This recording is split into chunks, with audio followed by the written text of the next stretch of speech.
goals, work hard, and look what you can accomplish. Hello, everyone, and thanks for joining our ongoing coverage of the NASA SpaceX Crew-12 mission. I'm Jesse Anderson, a senior production and engineering manager here at SpaceX, and I'm joined by Sandra Jones with NASA Communications. We are just under a couple hours away from the final approach of Dragon to the International Space Station. This will be Dragon's 50th visit to the space station, both cargo and crew missions, and its 20th human spaceflight overall. Looking back over the last 30-plus hours, launch day preparation started yesterday for our crew members. About 4 hours prior to launch, the crew completed their final medical checks before joining the SpaceX team to get into their spacesuits. After suit up in the NASA Operations and Checkout building, the crew walked out, waving some final farewells to their family and friends waiting outside. The next destination for the crew was the launch pad. It was a short ride to Space Launch Complex 40 at Cape Canaveral Space Force Station in Florida, where the Falcon 9 and Dragon spacecraft were waiting for them. 2.5 hours prior to launch, the crew ingressed or entered Dragon, walking over the crew access arm and enjoying some last views of the Space Coast, heading into the White Room and into the spacecraft. At 2:15 a.m. Pacific time or 5:15 a.m. Eastern, the 9 Merlin 1D engines ignited and Falcon 9 lifted off from Space Launch Complex 40, beginning Crew-12's journey to the International Space Station. Following stage separation, the first stage booster supporting the mission performed a boost back burn to bring itself back to the launch site, where it landed at Cape Canaveral Space Force Station on landing zone 40. A couple minutes after that, we had a good orbit insertion of Dragon, followed by a few minutes later by spacecraft separation. And we are currently waiting for the approach initiation burn coming up as our next milestone. But there have been a few burns already that have brought Crew-12 to where they are currently in their journey at this moment. About 45 minutes after liftoff, Dragon executed the first major burn, known as the phase burn, which is performed at the first apogee, or the highest point of the initial orbit, and raises Dragon's perigee, or lowest point, to a higher altitude. This was the first of 5 major burns using the Draco thrusters required to raise Dragon's orbit and position it for approach to the International Space Station. Then earlier today, that sequence of rendezvous and phasing burns continued as Dragon executed the boost burn at 4:13 a.m. Pacific time, 7:13 a.m. Eastern. The boost burn put the crew where Dragon's apogee, or the highest point of the orbit, was 10 kilometers lower than the station. But raising only the apogee of Dragon's orbit isn't enough for a rendezvous where we want to dock. Before we can approach the station, we need Dragon's entire orbit, not just that highest point, to be effectively shadowing the space station.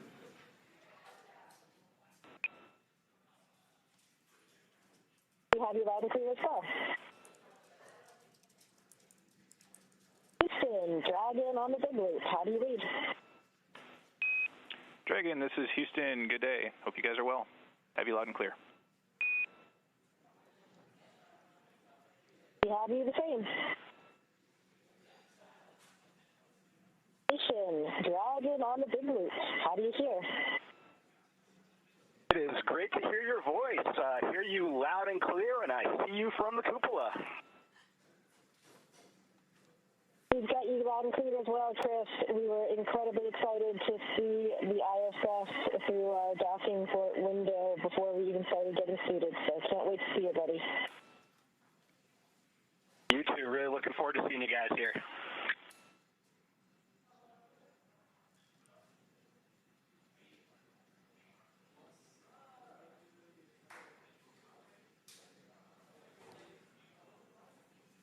Those were some comms between the Crew-12 crew and the folks on board the International Space Station, as well as the core, which we were seeing there in mission control. Dragon executed the close burn at 4:59 a.m. Pacific time, 7:59 a.m. Eastern, which was about a half an orbit after its boost burn. The close burn placed Dragon on an orbit roughly co-elliptical with the space station, meaning it was maintaining an orbit roughly 10 kilometers lower than the space station the entire way around the Earth. And again, that's in contrast to only being 10 kilometers lower than the station during Dragon's apogee, or the highest point in its orbit, which is achieved by the boost burn beforehand. Hours later, at 6:41 a.m. Pacific, 9:41 a.m. Eastern, Dragon executed the fourth major burn, known as the transfer burn. This is where Dragon raises its apogee, or highest point of its orbit, to just 2.5 kilometers lower than the space station. Dragon SpaceX on the big loop. Ground is go for approach initiation and has enabled the maneuver. Expected maneuver start time is approximately 1833.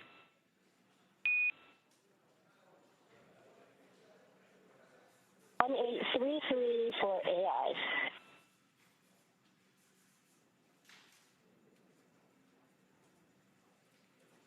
Again, seeing the core there on your screen, communicating with the Crew-12 crew.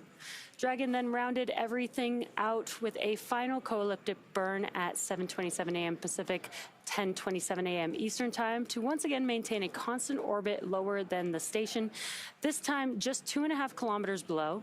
This was a shorter burn lasting about 41 seconds. And then after that, Dragon performed a out-of-plane burn to fully align its orbital track to match that of the space stations. That burn took place at 9:59 a.m. Pacific, 12:59 p.m. Eastern Time. As we enter the approach phase, SpaceX flight controllers will work in tandem with the NASA team in Houston to maneuver Dragon to the proper attitude. They will initialize the navigation sensors used for the methodical approach to space station, and they'll also activate and test out a number of systems on Dragon, including bidirectional communications with the station using the C2V2 system. C2V2 stands for Common Communications for Visiting Vehicles, and it sets up a data stream from Dragon to the station, giving another path for Dragon telemetry to come to the ground, and gives additional command capability to astronauts aboard the station. Looking a little ahead at approximately 10:39 a.m. Pacific, 1:39 p.m. Eastern Time, Dragon's Draco thrusters will fire for the approach initiation burn. This will take place when Dragon is about 2.5 kilometers below station and about 7 kilometers behind it. The approach initiation burn will bring Dragon about 400 meters or a quarter of a mile directly below the station. A small approach initiation mid-course burn is planned for about 25 minutes later. These maneuvers will also move Dragon inside one of two checkpoints around the station that requires a set of go-no-go poles with the different control teams. First checkpoint is called the approach ellipsoid, or as you might hear it called, the AE. The approach ellipsoid is an imaginary shape measuring 4 by 2 by 2 kilometers, and it's essentially a large three-dimensional oval. Before controllers given Dragon permission to move inside the approach ellipsoid, the spacecraft will be on what is known a 24-hour safe trajectory. This means that if Dragon lost all control to its thrusters, it would be at least 24 hours before its trajectory would move inside that approach ellipsoid. Once Dragon arrives at 400 meters below station, it will be at what is known as waypoint 0, and that will be the first checkpoint during our approach.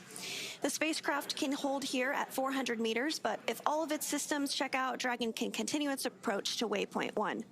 Dragon's move from waypoint 0 to waypoint 1 will swing it up and over top of the station, arriving at a distance of approximately 220 meters. At this point, it will be on what we call the docking axis, which essentially means it is directly in front of the space-facing docking port on the space station's Harmony module. Just before arriving at waypoint 0, SpaceX Dragon on Dragon to ground. We're in 4.010, reporting successful intercom checks in step 5.2. SpaceX copies. Good intercom checks. That's complete with 5.2. and those communications up to NASA astronaut Chris Williams, who is going to be prime for docking today. We are targeting an approach initiation burn at 10:33 a.m. Pacific, so now just about 9 minutes from now. But before that, crew has to arrive at waypoint 0, and before they arrive at waypoint 0, the NASA and SpaceX teams will conduct a go, no-go poll for Dragon to move inside the keep-out sphere, which is another checkpoint that consists of an imaginary sphere around station with a radius of 200 meters. Flight controllers use this to monitor all arriving and departing vehicles, and this is another chance to confirm all of the guidance, navigation, and control systems are working correctly on Dragon before moving closer to station. It carries a similar... SpaceX Dragon on Dragon to ground. We are complete with 4.010 and proceeding to 4.011.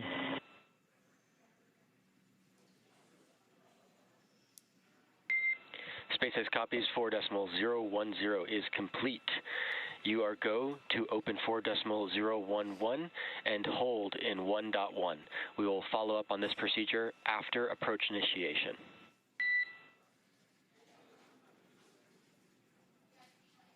We will... Dragon copies. We are holding on step 1 of 4.011.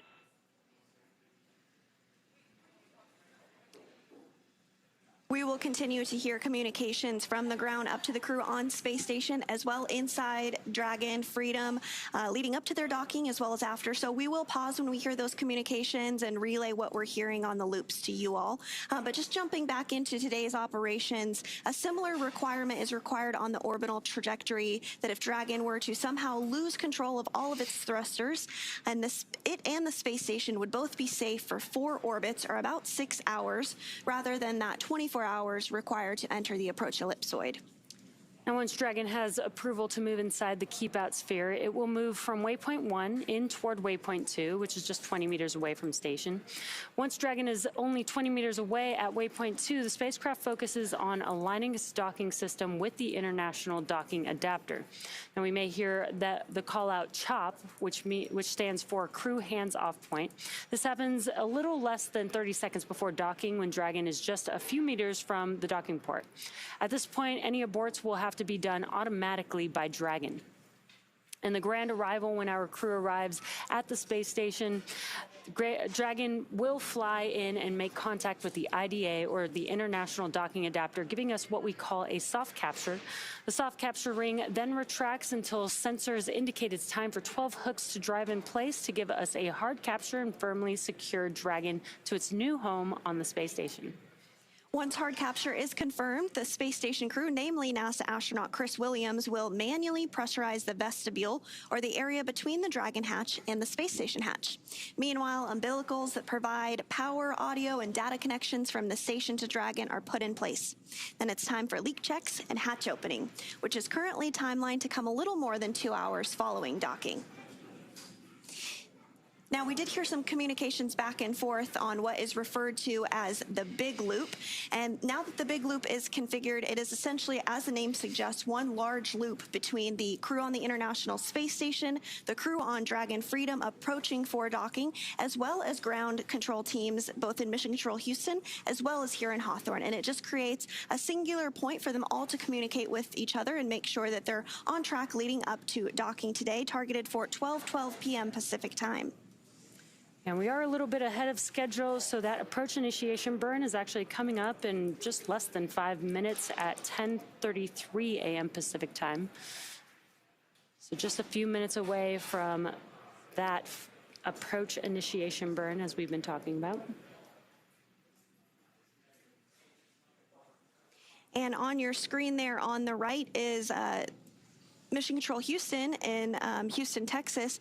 The team there is going to continue to monitor operations this morning on a variety of consoles. Of course, we have the flight director who oversees the entire room, but there are other flight controllers, including VVO, or the visiting vehicle officer, who will help monitor Dragon systems alongside the team here in Hawthorne. We also have Cronus, who is responsible for the cameras outside Space Station. So hopefully we'll be able to get some great views of Dragon approaching as it gets a little bit closer to the International Space Station. Dragon is now about 8,700 meters away from the space station, so still a bit away, but of course that will get smaller and smaller as we target an on-time docking today at 12:12 p.m. Pacific.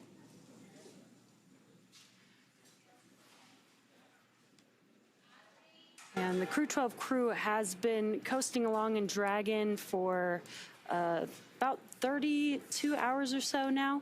And during their coast phase all the way to the International Space Station. They actually don't need to be in their suits, so they were able to relax outside of their suits. But right now, they are suited up. They are strapped in and harnessed into their seats. They do need to wear their suits for the docking portion of their flight.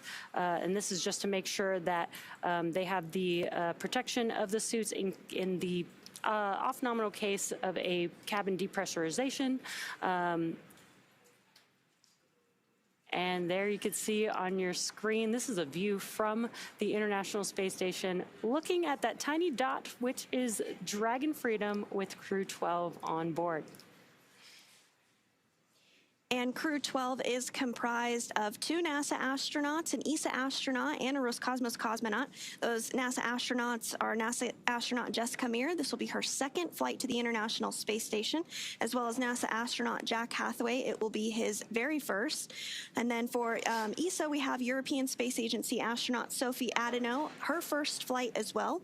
And for Roscosmos, Andrey Fedyaev, this is his 2nd flight to the International Space Station, and he is actually the first cosmonaut to fly in Dragon twice, and he's one of only a select few that have flown in Dragon more than once. That includes a couple private astronauts, including our NASA administrator Jared Isaacman, Michael Lopez Alegria, as well as Peggy Whitson. We are approaching 2 minutes until the approach initiation burn this morning.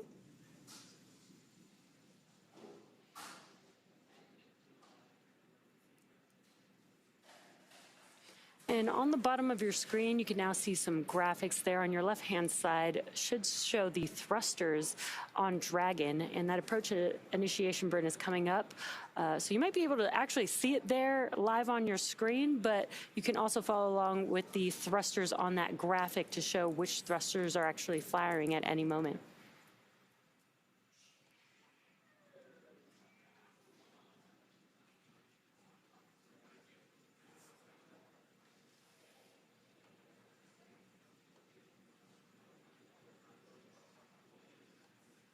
Standing by for approach initiation burn, now 1 minute out.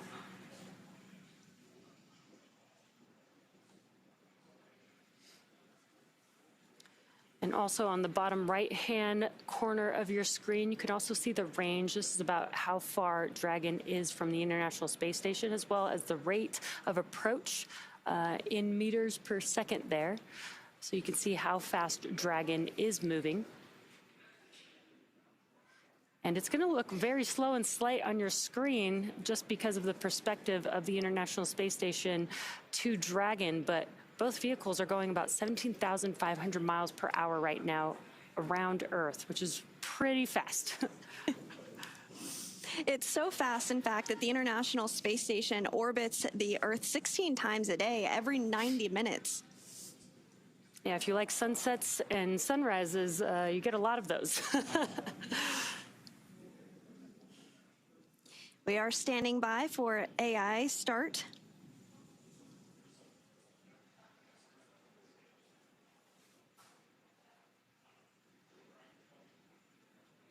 It is a little bright on your screen. Dragon is still there. We're looking at Dragon from the International Space Station's view. And it's a little in the top part of your screen where it's a little bright, so hard to see Dragon, but it is there. And there now you can see those burns on the bottom left-hand of your screen on the graphic there. Does mean that the approach initiation burn has begun.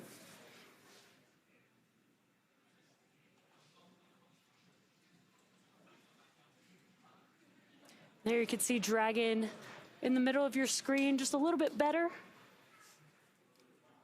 As well as some great views of Earth. The International Space Station and Dragon are currently flying over the South Atlantic.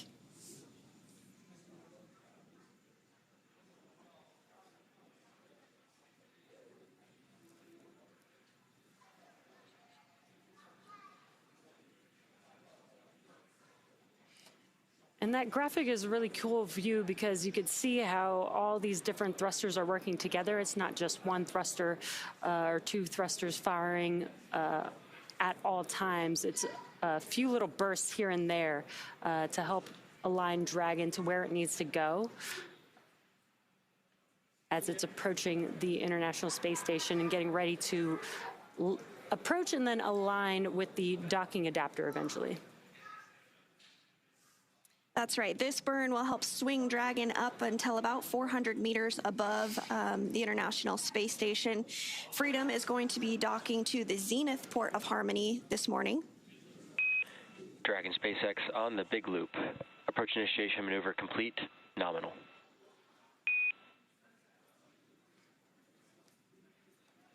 Dragon copies. Nominal AI.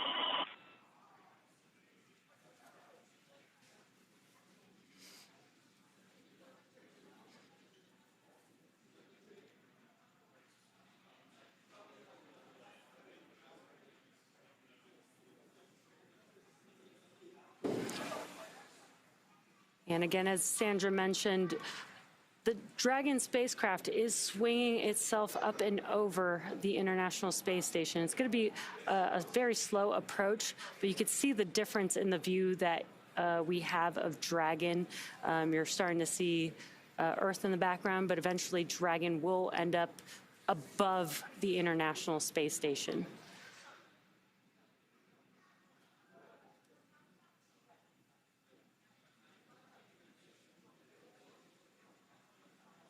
So we did have confirmation that the AI burn wrapped up and completed as expected. So good news, that's another milestone as we approach docking targeted for 12:12 p.m. Pacific time.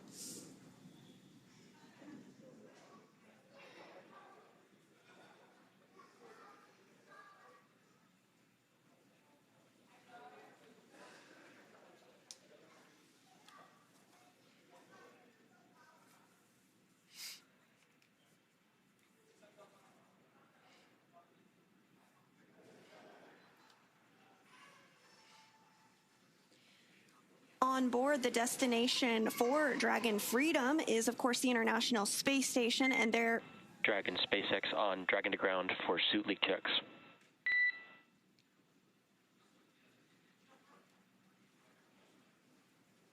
SpaceX Dragon, go. You are go to execute Section 1 of 4.011. When you complete Section 1, you can proceed into Section 2, but then we're going to hold.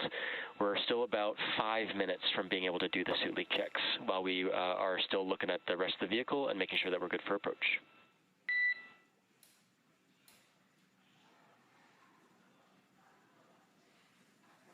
Dragon copies, we got to go for Section 1, and we'll hold in Section 2 while you guys finish up for about 5 minutes.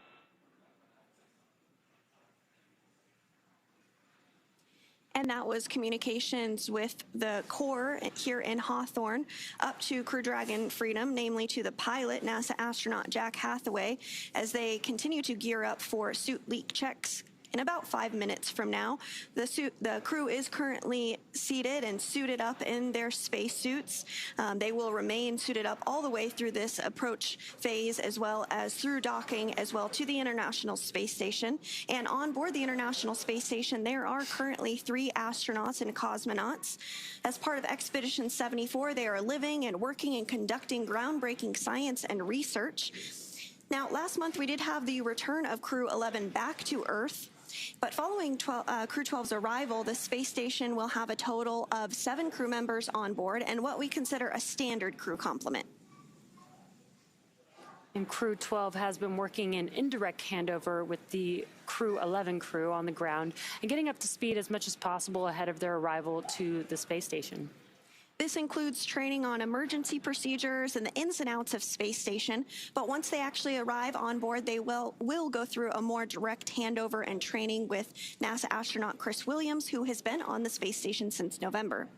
These handovers between crews allow for continuity of the activities and helps to ensure a continuous U.S. presence on the space station, which we recently celebrated a major milestone of 25 years of continuous presence aboard the International Space Station. So what that means is if you are younger than 25 years old, you have never known a moment in your life where there have not been humans living off the planet, which is an incredible feat.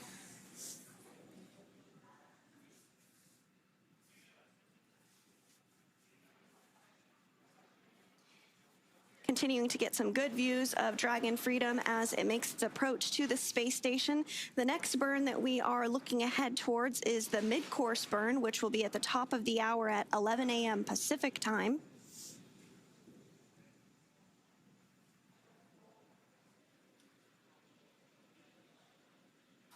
And this mid-course burn is more of a fine-tuning burn to ensure that the trajectory of Dragon is right on line ahead of docking. Again, we are targeting docking at 12:12 p.m. Pacific time for Crew-12.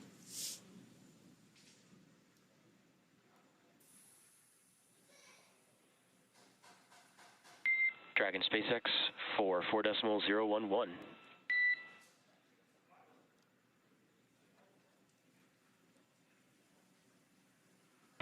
SpaceX Dragon, go.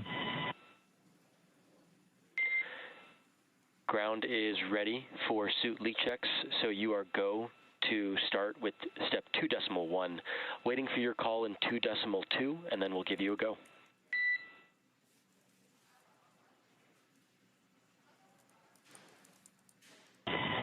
Dragon copies. We'll get into 2.1 and give you a call or 2.2.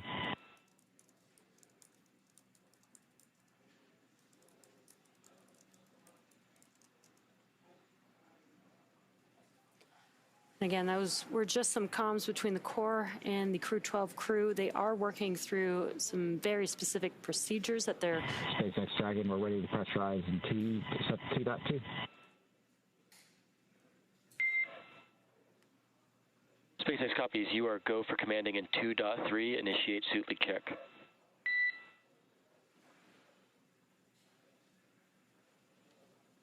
Dragon is initiating suit leak check. Again, the crew is working through some procedures, and as you just heard, they are working through a suit leak check. This is just to make sure that they've got all their suits on, and they're just going to make sure that they have a good suit leak check in preparation for when they close their visors during the approach portion to the International Space Station.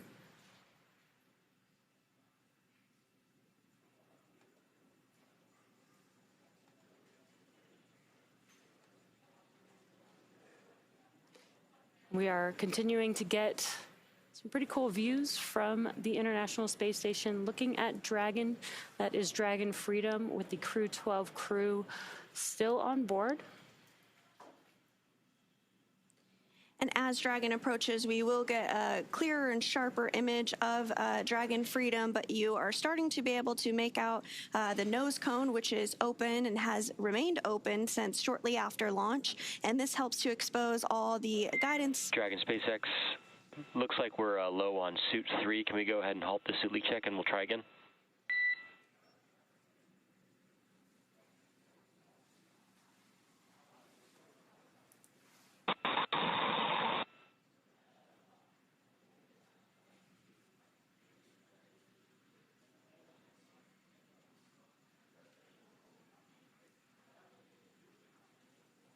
It looks like we are in a brief period of handover between our satellites, and we'll regain views and communication with the crew here shortly. They are continuing to step through those procedures and leak checks, which again, they remain suited and seated all the way through the docking portion. And then once they dock to the International Space Station, they will be able to get out of their spacesuits and work through hatch opening procedures. NASA astronaut Chris Williams is going to be primed for hatch opening procedures on the space station side. And then following that, the crew will be able to float on board the International Space Station for... Dragon SpaceX, for awareness, we're about to come up on a TDRS handover on Dragon to ground. This next TDRS pass will start at about 1849, that's 1849. At this time, I'll have crew execute step 2.8 to investigate suit 3, and we'll follow up for the next suit leak check at 1849.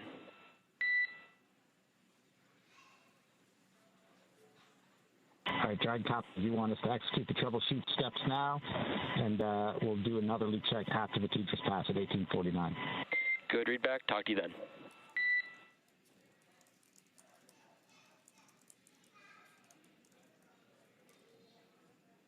And those were just some comms. They are currently doing or performing suit leak checks. They did have a call that there was a low pressure on suit 3, and they are currently troubleshooting that. In about 5 minutes or so, we should hear they should be trying that suit leak check again, and we should be hearing those comms again for that procedure. That's right. And while we wait for our next milestone, let's take a moment to meet our crew. In the commander's seat is NASA astronaut Jessica Meir, who spent a total of 205 days in space on her first space flight back in 2019 and was part of the first all-female spacewalks. She holds a biology degree from Brown University. Next to Meir is pilot Jack Hathaway, who's making his first flight to space.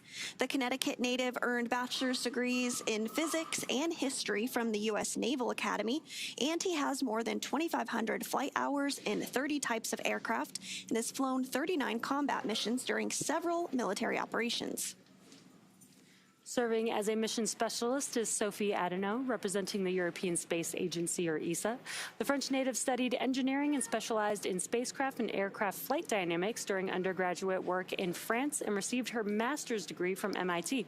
This will also be her first trip to space. Rounding out this crew is Roscosmos cosmonaut and mission specialist Andrey Fedyaev. As a major in the Russian Air Force, he's logged more than 500 hours in Russian aircraft. Back in 2023, he launched as a mission specialist as part of Crew-6, where he spent nearly 186 days aboard the International Space Station. And that's a look at the crew that is currently aboard Crew Dragon Freedom as they look ahead towards docking at 12 p.m. Pacific time this afternoon. The crew did launch on Friday the 13th, just yesterday, and they did launch at 5:15 a.m. Eastern, 2:15 here in Pacific time. It was a beautiful launch from Space Launch Complex 40 in Florida.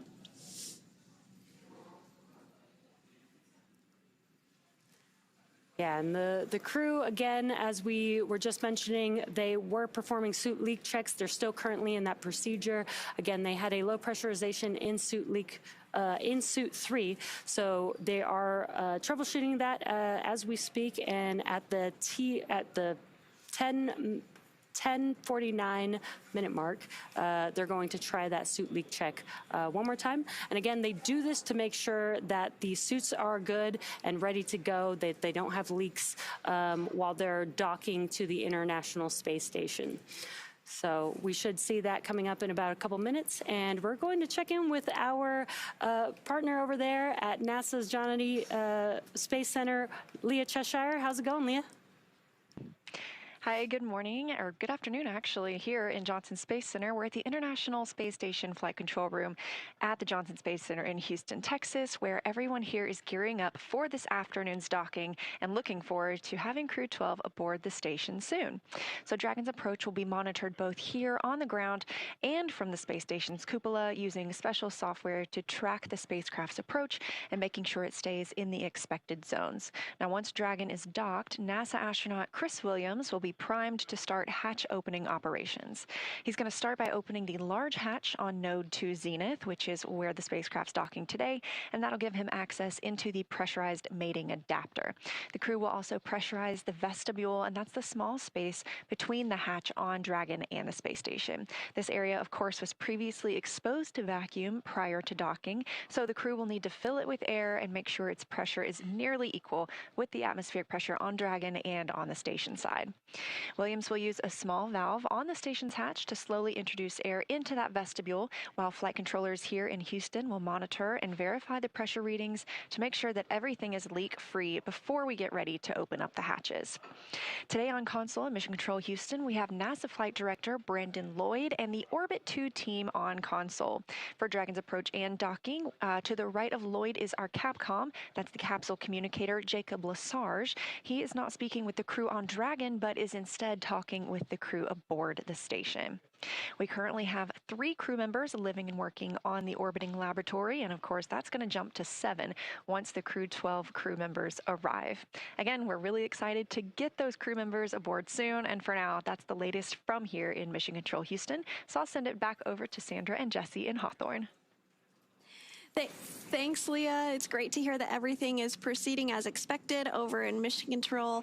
We are looking ahead towards that AI mid-course burn 11 minutes from now at the top of the hour at 11 a.m. Pacific. And again, we are just waiting for confirmation of that second suit leak check that the crew will be performing. Should be any minute now that we should start hearing comms about that. And coming up, once Dragon arrives at 400 meters. Dragon SpaceX on Dragon to ground for suit leak checks. Dragon's listening. All right. Just want to confirm if you were able to step through all substeps of 2.8 for the suit openings and verified closed, and if you reported anything found. We stepped through everything. It looked like my right glove may have had been only half a white tooth, but that's the only abnormality we found on all the zippers. Okay, copy that. Looking at that zipper, just for my awareness, did we look at the umbilical at all, or the O-rings? Yeah, we did. We looked at the umbilical, the O-rings looked good, all those connections looked good, and then we looked at the suit, the visor as well, and that seal looks decent. Okay, copy. At that point, we're more than likely going to be ready to step into the next suit leak check. Standby 1 will get ready on the ground, and I'll give you a call. If you can go ahead and return to step 2.1 and give me a go when you guys are ready to pressurize, and we'll be giving you that go shortly. Got it.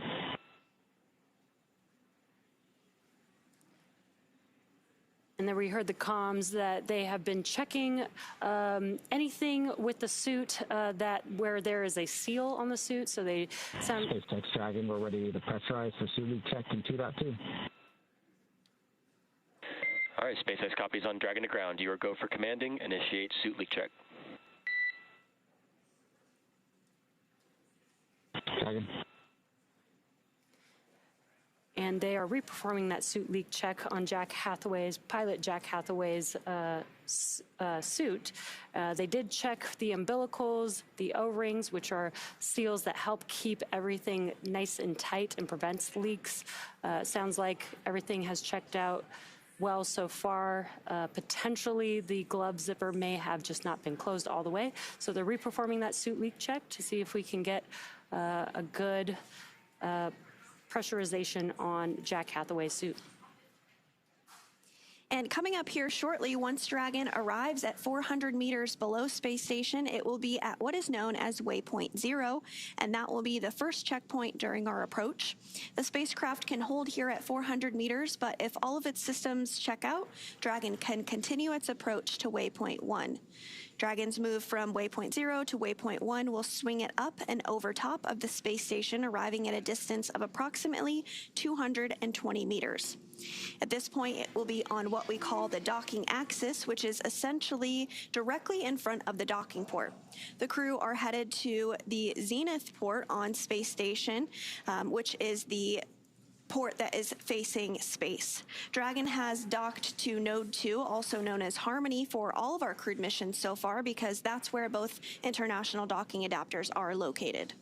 And we did get confirmation that we did get a good suit leak check on Jack Hathaway's suit, so great news. Once Dragon is only 20 meters at waypoint 2, the spacecraft focuses on aligning its docking system with the International Docking Adapter. We may hear the call out CHOP, which stands for Crew Hands Off Point, a little less than 30 seconds before docking, and at this point, any aborts will have to be done automatically by Dragon. And then the moment we've all been waiting for, the grand arrival, when our crew arrives at the International Space Station. Dragon will fly in and make contact with that IDA, giving us what we call soft capture. The soft capture ring then retracts until sensors indicate it's time for 12 hooks to drive in place to give us a hard capture and firmly secure Dragon to its new home on the space station. The station crew, namely NASA astronaut Chris Williams, will then manually pressurize the vestibule, or the area between the Dragon hatch and the station hatch. Meanwhile, umbilicals that provide power, audio, and data connections from the station to Dragon are put in place. Then it's time for leak checks and hatch opening, which is currently timeline to come a little more than 2 hours following docking. Yeah, we are just about an hour and 15 minutes or so from that expected docking time with the International Space Station. It's a little bit of a long process. They have been coasting for quite a while now, but I'm sure the crew is very excited to make it to the International Space Station. SpaceX Dragon, 4 nominal suits. SpaceX copies and concurs. Good news, Jack. We see 4 healthy suits. And with that confirmation, we heard... Great, yeah, we're just as happy about that as well, and that's the end of this procedure. Thanks. SpaceX copies. Exiting 4.011. We'll go back to approach monitoring. Next event will be the mid-course maneuver coming up. Per your forward view, just about 4.5 minutes. Dragon. So again, we did get 4 good suit leak checks on board for Crew Dragon Freedom as we get closer to docking at targeted for 12:12 p.m. Pacific time today. Just before we lost views there, we did see Dragon on our screen briefly. From time to time, we do have handover between our satellites, and so we'll momentarily lose views and communications, but we will regain that here shortly. Yeah, and we did have to reperform those suit leak checks, but we do have, even though they're following very specific procedures, we do make sure that there's time within the procedure to make sure that we have the time to do any troubleshooting that's needed.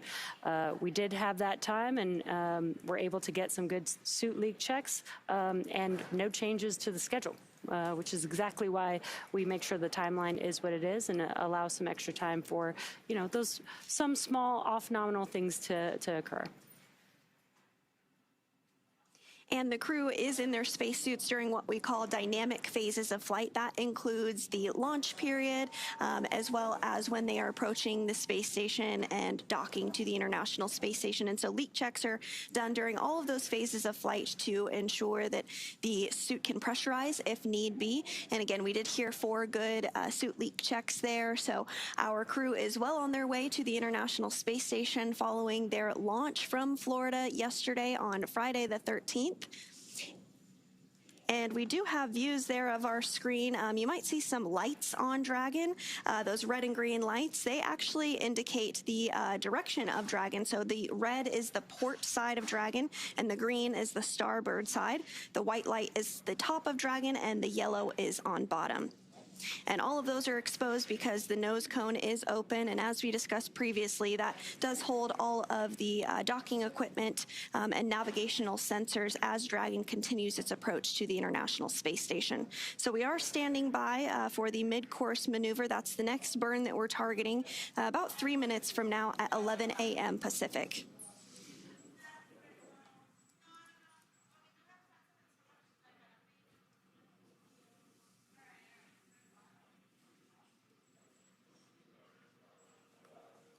And we have been talking about those spacesuits and the leak checks that just were completed. The suit's primary function is to protect the crew in the event of a cabin depressurization. If that were to occur, the suit would inflate to provide a environment that the crew can live and work in long enough for the crew to return home. The flame-resistant materials on the outer layer also protect the crew in the event of a fire. The spacesuits are a custom-tailored single-piece suit, and this means that the helmet, gloves, and boots all remain attached. The helmet is made from 3D printed nylon and has a visor that pivots open, and the quick disconnect, or QD, on the right thigh mates to an umbilical on the seat. This provides air for ventilation, oxygen, nitrox for pressurization, and allows for the electronics to be connected all from a single location on the suit. A tubing network inside the suit delivers air to the neck and limbs to keep the crew cool while wearing the suit. The suit's communication system consists of helmet-mounted microphones and in-ear speakers, and it takes less than 15 minutes to put on the suit.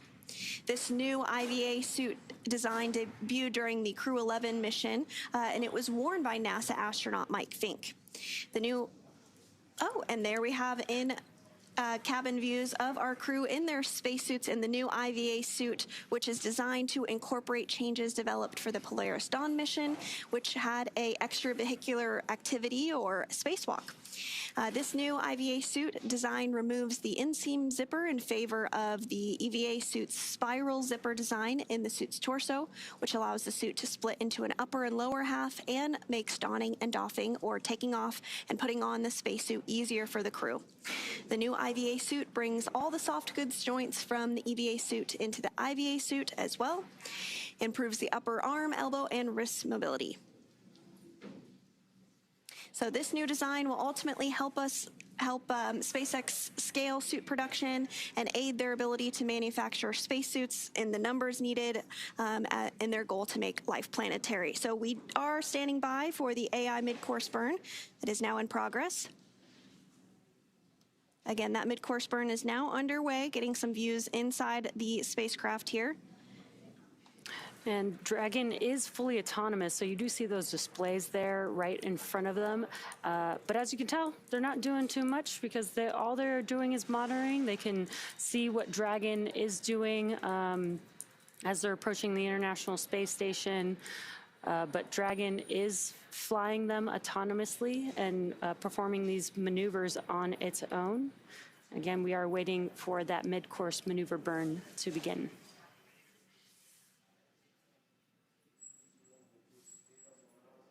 And we did hear confirmation that the mid-course burn has begun, so that burn is in progress.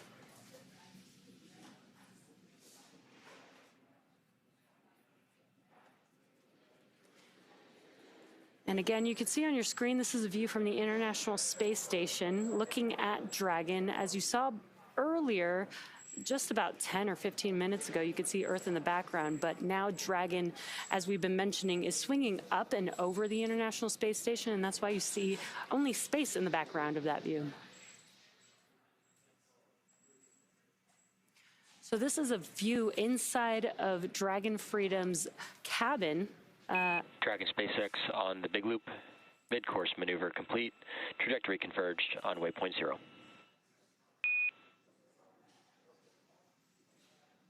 Dragon copy. Great news that mid-course maneuver burn is now complete.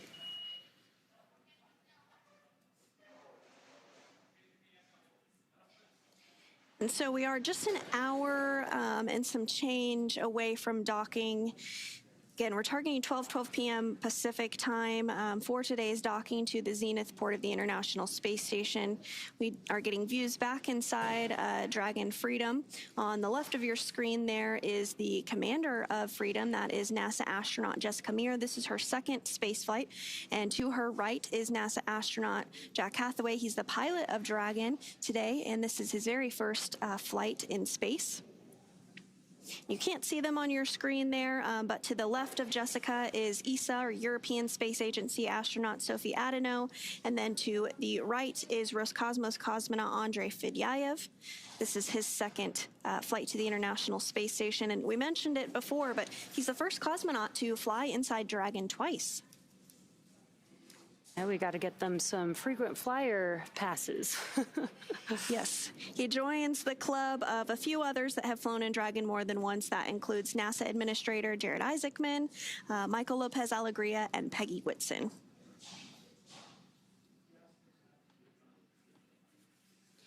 And we have been checking in from here in Hawthorne, but over in Mission Control Houston, the team is working through a poll as we speak for the go, no-go to continue to approach the International Space Station. The team in Mission Control does a variety of polls as we approach docking, and this happens ahead of launch and any dynamic phases in flight to ensure that all the systems are go, all the... Again, with a question.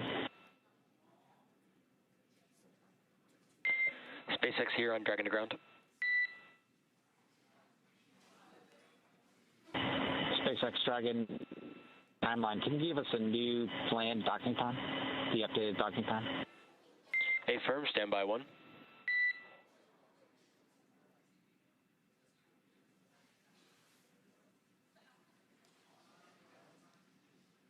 And so the ground is going to take a look at if the docking time has adjusted at all following the burns that we have been covering this morning.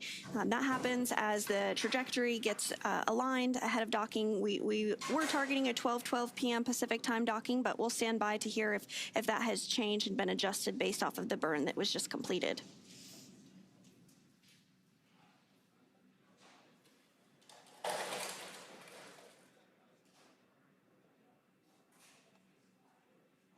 Dragon SpaceX for expected docking time. Ready to copy. All right, on Dragon to ground, expected time is about 2011. That's 2011. 2011. Thank you, sir. We appreciate it.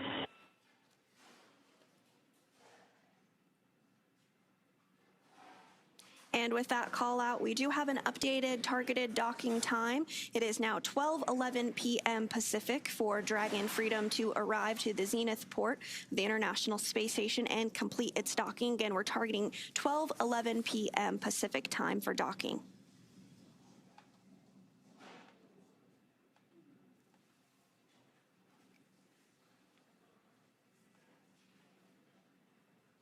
So we'll continue to provide updates as we lead up to docking today at 12:11 p.m. Pacific. To take a look back, though, about 45 minutes after liftoff, Dragon executed a phase burn at 3:02 a.m. Pacific, 6:02 a.m. Eastern, to begin fine-tuning its orbit ahead of approach to the International Space Station. Dragon then performed the boost burn at 4:13 a.m. Pacific, or 8:13 a.m. Eastern. This is the first of several major burns required to raise Dragon's orbit and position it for approach to the International Space Station. The boost burn put crew in an orbit where Dragon's apogee, or highest point, is 10 kilometers lower than the space station. But before we can approach the space station, we need Dragon's entire orbit, not just the highest point, to be effectively shadowing the space station. So after that, the close burn at 4:59 a.m. Pacific occurred. That was at 8:59 a.m. Eastern. The close burn placed Dragon on an orbit roughly co-elliptic with the space station, meaning that it was maintaining an orbit roughly 10 kilometers lower than the station the entire way around the Earth. And again, that's in contrast to only being 10 kilometers lower than the station during Dragon's apogee, or the highest point of its orbit, which was achieved by the boost burn beforehand. And from there, at 6:41 a.m. Pacific, 9:41 a.m. Eastern, we executed the third major maneuver known as the transfer burn. And this is where we raised Dragon's apogee, or highest point of its orbit, to just 2.5 kilometers lower than space station. Then we rounded everything out with a final co-elliptic burn at 7:27 a.m. Pacific, 10:27 a.m. Eastern, to once again maintain a constant orbit lower than the station, this time just 2.5 kilometers below. And this was a shorter burn lasting just over 30 seconds. We then had the approach initiation burn, which began the final stages of Dragon's rendezvous with the space station. This is also when we started integrated operations between the Dragon control team here in Hawthorne and the space station flight control in Mission Control Houston. The teams entered integrated operations prior to the approach initiation occurring. During the approach, SpaceX's flight controllers work in tandem with the NASA team in Houston to maneuver Dragon to the proper attitude and initialize the navigation sensors used for the methodical approach to station. They also activated and tested out a number of systems on Dragon, including bidirectional communications with the station using the C2V2 system. C2V2 stands for Common Communications for Visiting Vehicles. It sets up a data stream from Dragon to the station, giving another path for Dragon telemetry to come to the ground and giving an additional command capability to astronauts aboard the station. The NASA and SpaceX teams did a go-no-go poll to move Dragon inside the keep-out sphere, which is another checkpoint that consists of an imaginary sphere around station with a radius of 200 meters. Flight controllers use this to monitor all arriving and departing spacecraft, and this is another chance to confirm all of the guidance, navigation, and control systems are working correctly on Dragon before. Dragon SpaceX on the big loop. Ground is go for approach 0, and we'll be enabling the maneuver shortly. Expected approach 0 start at 1921 Zulu. That's 1921 Zulu. Reminder, the Dragon will nominally continue approach through waypoint 1 towards waypoint 2.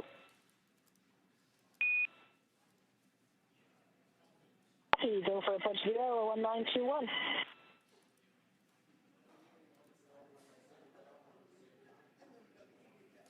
And with that poll now wrapped up, we are go for approach to waypoint 0. This poll is another chance to confirm all the guidance, navigation, and control systems are working correctly on Dragon before moving closer to station. And it carries a similar requirement on the orbital trajectory that if Dragon were to somehow lose control of its thrusters, it and the space station would be safe for 4 orbits, or about 6 hours, rather than the 24 hours required to enter the approach ellipsoid. Once Dragon arrives at 400 meters below station, it will be at what is known as waypoint 0 and will be the first checkpoint during our approach. The vehicle can hold here at 400 meters, but if all systems check out, which we heard that we may pass through straight through and continue to approach waypoint 1. Dragon's move from waypoint 0 to waypoint 1 will swing it up and out on top of the space station, arriving at a distance of approximately 220 meters. At this point, it will be on what we call the docking axis, which essentially means it is directly in front of the docking port. The crew are headed to the zenith or space-facing port on Station 2. Dragon has docked to Node 2, also known as Harmony, for all of the crewed missions so far, because that's where both international docking adapters are located. Station, this is Houston on the big loop. Expect to start monitoring Dragon in approximately 45 minutes for Node 2 Zenith. Additionally, for Chris, we're seeing that the RPOP information is likely no joy, so you'll likely be PCS and potentially centerline camera only for approach monitoring. Station copies all. Begin monitoring in 45 minutes, and I see the same on the RPOP display, and copy centerline approach camera and PCS only. Houston copies. That's a good readback. And those communications from the ground up to NASA astronaut Chris Williams, who is going to be monitoring today's docking and approach of Dragon Freedom. You heard some communications about the RPOP. This is the Rendezvous and Proximity Operations Situational Awareness Tool. That doesn't seem to be working today, but no issue. Chris Williams is going to continue to be able to monitor Dragon's approach to the zenith port of the International Space Station today. We're targeting a docking at approximately 12:11 p.m. Pacific time today. And once Dragon is only 20 meters at waypoint 2, the spacecraft focuses on aligning its docking system with the International Docking Adapter. And again, we may hear the call-out CHOP, which stands for Crew Hands-Off Point, a little less than 30 seconds before docking. At this point, any aborts will have to be done automatically by Dragon itself. And finally, we will have the arrival of Crew Dragon Freedom to the International Space Station. Dragon will fly in and make contact with the IDA, giving us what we call soft capture. The soft capture ring then retracts until sensors indicate it's time for 12 hooks to drive in place to give us a hard capture and firmly secure Dragon to its new home on the space station. The station crew, namely NASA astronaut Chris Williams, will work to manually pressurize the vestibule or the area between the Dragon hatch and the space station hatch. Meanwhile, umbilicals that provide power, audio, and data connections from the space station to Dragon are put in place. Then it's time for leak checks and hatch opening, which is currently timelined to come a little more than 2 hours following docking.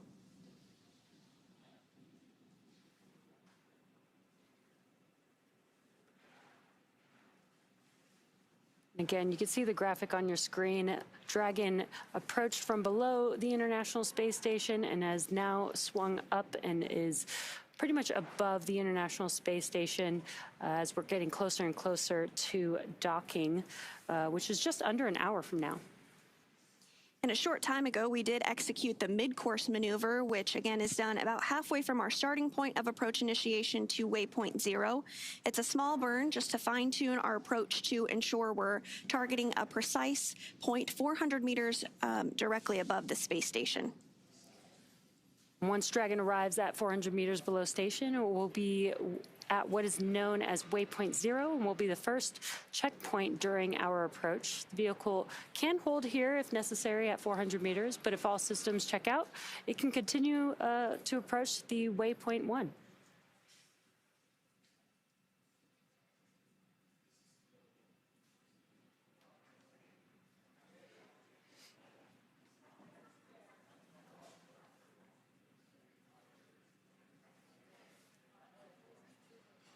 We're about 100 meters away from waypoint 0. And again, you're looking at a view from Dragon now, looking forward to the International Space Station.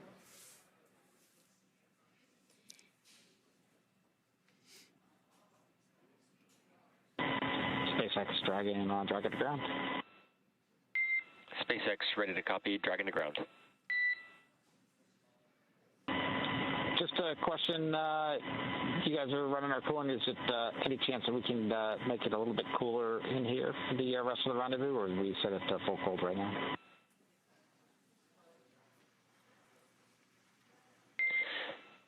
SpaceX copies.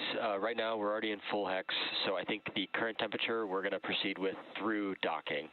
How copy?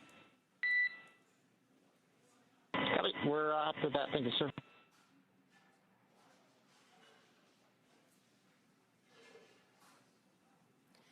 Just some comms between the core and the crew, asking for it to be a little bit cooler. Now they are in their suits, so it does get a little bit warmer, but the suits do have air flowing through them, almost like a portable AC or personal AC system for them. But it sounds like they're going to maintain the temperature in the cabin for the crew all the way through docking. But it sounds like the crew is okay with that. And on the bottom of your screen, you can see two key numbers. On the right-hand bottom corner, you'll see the range. That's the distance from Dragon to the space station. And the rate is how fast that distance is closing, so between Dragon and the International Space Station. As we get closer, that rate slows down and almost like easing into a parking spot in orbit. Dragon uses short bursts from its onboard Draco thrusters to fine-tune its movements. Now, when you see the small white bursts in the graphic on the bottom left-hand of your screen, that is the spacecraft precisely adjusting its position or speed as it approaches the station. Docking status refers to the physical connection between Dragon and the space station. And soft capture means the initial contact has been made and the docking ring has latched. Hard capture follows when a series of hooks and clamps fully secure the spacecraft to the station, and that's when we call the final docking to the International Space Station. Yeah, and we are getting closer and closer to that docking to the International Space Station, expected at 12:11 p.m. Pacific time today. That's right. And when that happens, we actually have two astronauts that will be experiencing the International Space Station for their very first time. That is NASA astronaut Jack Hathaway, who is the pilot of Dragon Freedom, as well as ESA, or European Space Agency astronaut Sophie Adenot. I'm so excited to see them on board for the very first time. They have been experiencing microgravity for the past 30 hours, a little over that, but once they're on space station, they'll really be able to spread out and get acquainted with their home for the next several months. Yeah, we do have a diverse crew, so we have two people with some experience in space, probably helping out the space rookies on board, which is pretty cool. And again, we mentioned that Commander Jessica Meir, this is her second flight, but first flight on Dragon. And then our mission specialist, Andrey Fedyaev, it's actually his second flight on Dragon itself. He actually flew on Crew 6 previously, which is pretty cool. That is. It seems like just yesterday. Time flies when you're having fun. Yes. And so once they do dock, NASA astronaut Chris Williams, as we've been mentioning, is going to be primed for those hatch operations, as well as monitoring Dragon as it comes in for its approach. We're now less than an hour away from our approximate docking time today at 12:11 p.m. Pacific. But he'll be monitoring from the space station's cupola, also known as the window to the world.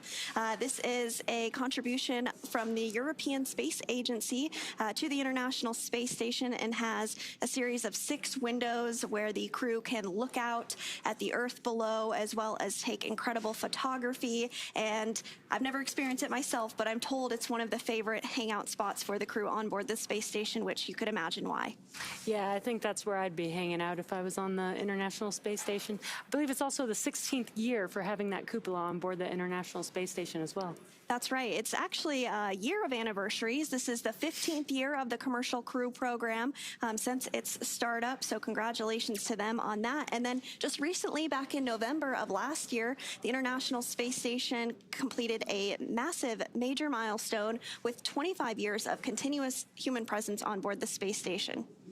Yeah, that's pretty incredible to have humans in space for that long, and it's so cool to be able to be a part of that. And in that time, we've seen over 270 people fly to the International Space Station, as well as seen several private astronaut missions. So it is great to see that more people are having the opportunity to experience space and go to the International Space Station. And what you're seeing on your screen is mission control here in Hawthorne, California at SpaceX. We are currently in between communications with the Dragon spacecraft. So once we do get some live views back, we will obviously share them as soon as we can. But so far, the Crew-12 crew is on Dragon Freedom. They are healthy and getting ready to approach the International Space Station. Again, docking is planned for 12:11 p.m. Pacific time today. Oh, perfect timing. Some live views there. And we are from the International Space Station looking at that bright dot in the center, top center of your screen. That is Dragon.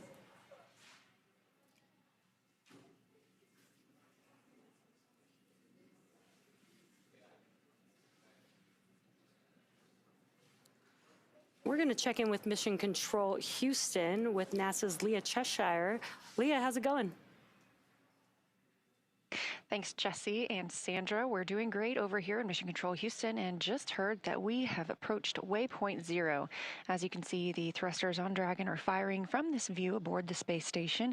Just off to the left of the screen, that's one of the International Space Station's solar arrays.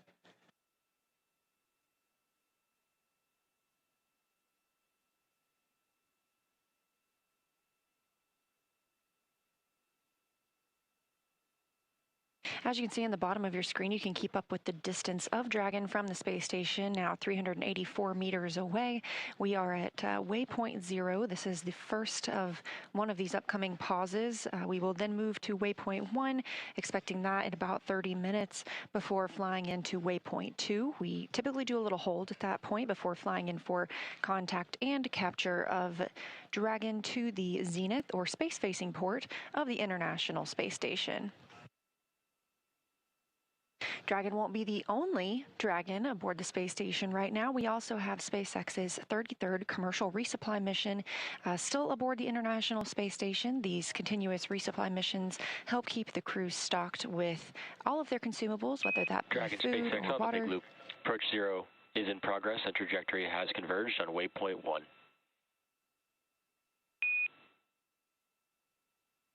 I can copy.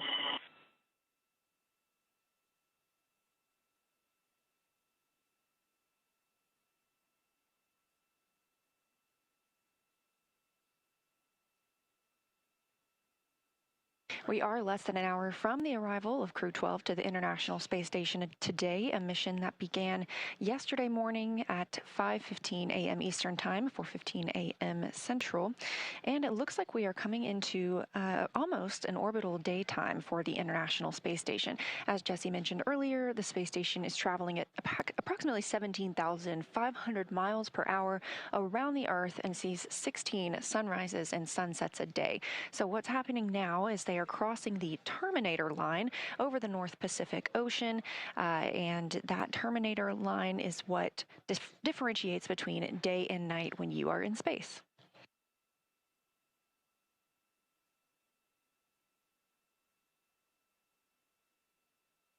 Dragon is traveling equally as fast as the International Space Station, but also performing maneuvers very closely timed around the orbiting laboratory to keep its approach methodical, to keep it safe. We say slow and steady wins the race sometimes when it comes to two vehicles docking. Sandra also previously touched on this being the 25th year, which started last November, of human presence aboard the International Space Station. So just some fun facts about that time aboard. During that time, the International Space Station has traveled 4,361,970,010 miles around the Earth, and has had 1.5 million pounds of cargo delivered. That's, again, what keeps the space station going, with all of the consumables needed for the crew, as well as experiments that they've conducted aboard the space station. And of those experiments, we've seen over 4,000 research investigations conducted above the orbiting laboratory, making life better, not just in space and preparing us for future deep space missions to the moon and Mars, but also improving life for us here on Earth. Those 4,000 research investigations have been conducted by over 5,000 researchers from over 110 countries. And in that time, we've seen over 270 spacewalks with over 1,700 hours logged outside the orbiting laboratory. Now, this view coming to you from inside the Dragon capsule itself, you're looking over the shoulders of Commander Jessica Meir and pilot Jack Hathaway. This is Meir's second flight to the space station, which looks big and beautiful in your screen right now, that view coming from Dragon itself. And this is Jack Hathaway's first flight to the orbiting lab.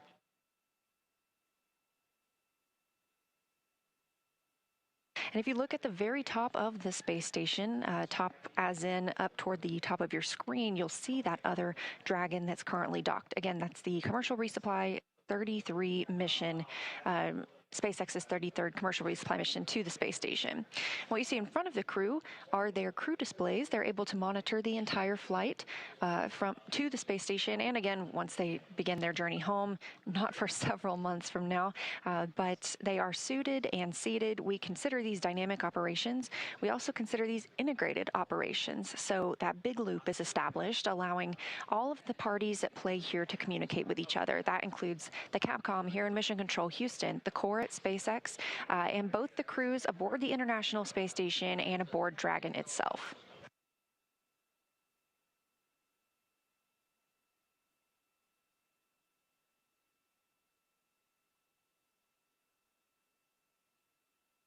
Integrated operations also begin when we enter the approach ellipsoid, which we already discussed happened really close to the top of this broadcast, and we will remain in these integrated operations until the crew begins their departure from the space station, again, not for several months from now.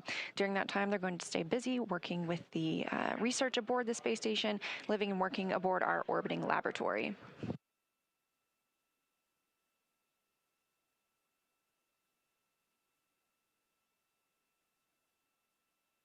Back to these crew displays, of course, we mentioned that the crew has the option to monitor the spacecraft as they fly to their intended destination. They also have the capability to take over command if they needed to of Dragon, but the entirety of the flight is intended to be autonomous, and the crew steps back and monitors. This is a great view of the space station, and if you look closely on those solar arrays, those 8 large solar arrays, you'll see on top of some of them we have a smaller, what looks like second array, and that's what it is.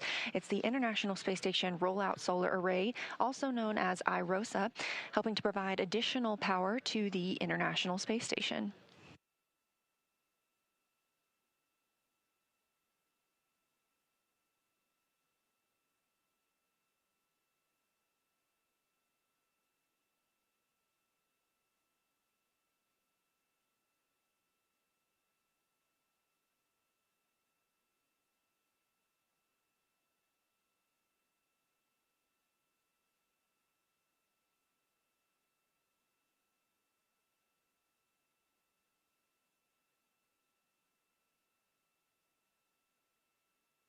Again, this view coming from Dragon to the space station. Of course, both spacecraft can see each other now. NASA astronaut Chris Williams will be monitoring Dragon's approach to the station from the cupola. As Sandra put it, the window to the world. We have 3 crew members living and working aboard the space station right now that arrived on the Soyuz MS-28 spacecraft. That includes Sergei Mikhaev, Sergei Kutsverchkov, both of Roscosmos, and as aforementioned, NASA astronaut Chris Williams. All 3 of those crew members are awake right now. This is an orbital, this is their wake time. The International Space Station uses GMT as their time zone. It's sort of a branch between Houston and Russia where we monitor the Russian segment. This view of Dragon from the space station, if you look to the right side of your screen, looking pretty small there, but they'll continue to get closer, flying over the North Pacific Ocean about 260 statute miles above Earth. And of course, as we have discussed, Dragon will be docking to the zenith or space-facing port on the Harmony module, so we will start to lose the views of Earth behind Dragon, and instead Dragon will be seeing Earth behind the space station.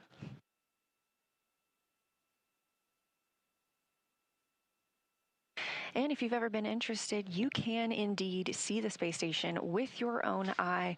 We have a tool that helps you do that as well. It's called Spot the Station. If you just go online to nasa.gov, check out Spot the Station. You can input your location and you'll receive a list of upcoming visibilities at dusk and dawn when the International Space Station is flying over your area.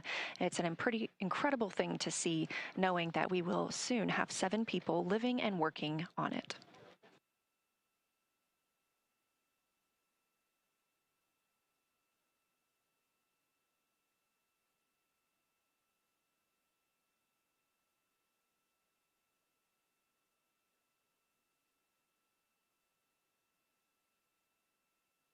Coming up on just 400 meters away from the International Space Station, again, the next milestone for Dragon will be to reach waypoint 1.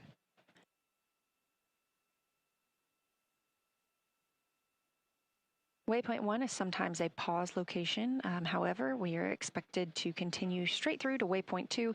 That can be that is about 20 meters away from the space station. That's the final hold point before the crew gets the go to move in toward the docking hatch.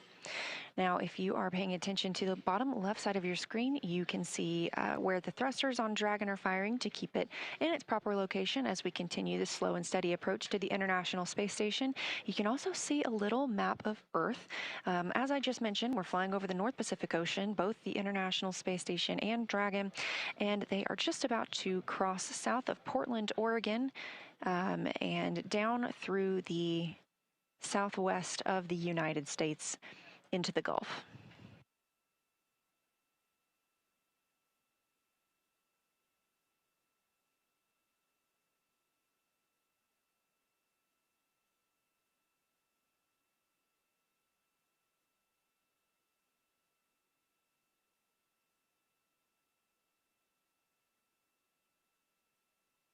Teams here in Mission Control Houston are conducting their go, no-go poll to approach waypoint 1.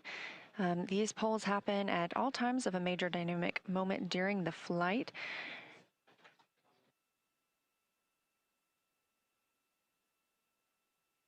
Again, Flight Director Brandon Lloyd leading the teams here today. This is the Orbit 2 team on console. The International Space Station is staffed 24 hours a day, 365 days a year, as we have crew living on board the space station at all times.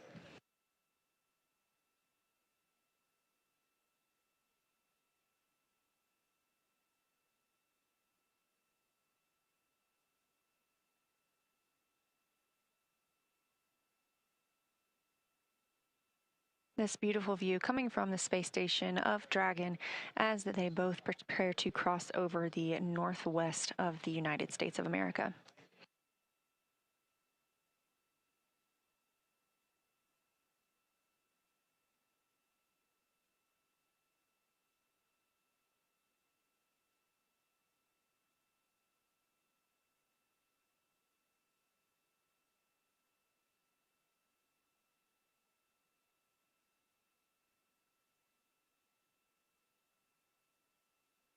As you can see, the Dragon capsule has already changed its positioning with the International Space Station. You previously could see the outline of that commercial resupply Dragon docked to the space station, but now we can't. We have moved up, and we will continue to move up toward that zenith or space-facing port on the Harmony module of the International Space Station.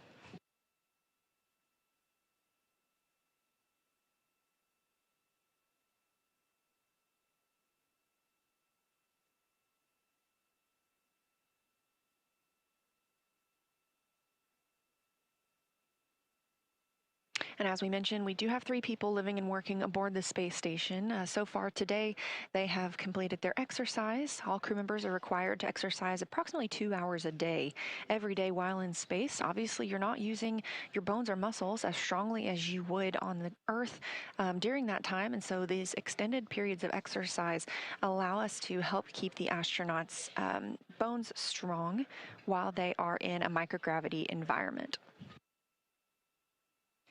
Aside from their exercise, they've also enjoyed their midday meals. Chris Williams having just wrapped that up about 30 minutes ago, and the Roscosmos cosmonauts conducting some photo and video work inside the International Space Station. Chris Williams, NASA astronaut, will be primed to monitor Dragon's approach and then assist with the hatch opening operations. That includes pressurizing the vestibule, which is that small area between both the International Space Station and the Dragon hatch. Now, once the crew has docked today, we will, and once those hatches are open, we'll have a PAO event. That'll be their welcome ceremony. They'll get to discuss how it feels to be on the International Space Station, so we hope you'll stay tuned for that. After that welcome ceremony, we'll move into the International Space Station safety briefing. That's requiring participation from all crew members. That is the very first thing they do while on the space station. And then our new crew members will also get into some of the brief handover that'll take place tonight with the crew on the space station already. So again, we don't have any crew members coming home in the near future, but these handover types are to help the new crew get up to speed on what's been happening aboard the space station. Dragon on Dragon to ground. SpaceX ready on Dragon to ground.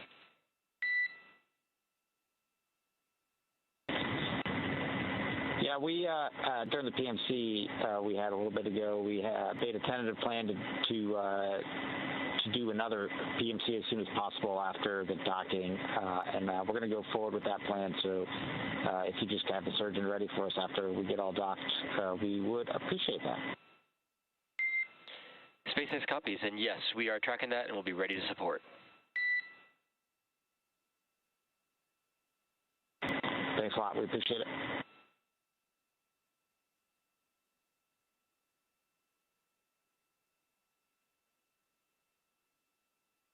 And as you heard, the crew called down to the International Space Station Flight Control Room here in Houston, Texas. They have requested another PMC. That's a private medical conference.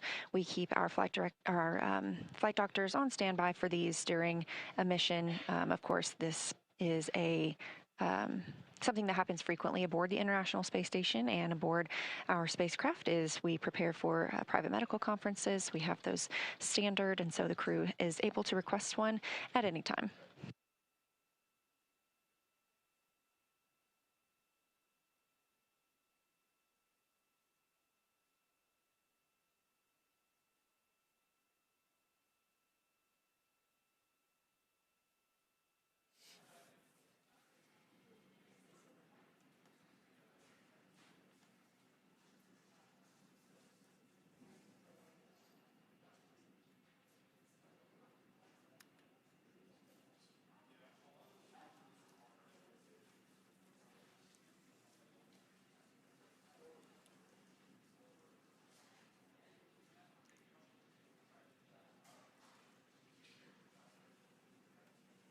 We're continuing to monitor Dragon's approach to the International Space Station. Again, expecting that docking in approximately 33 minutes.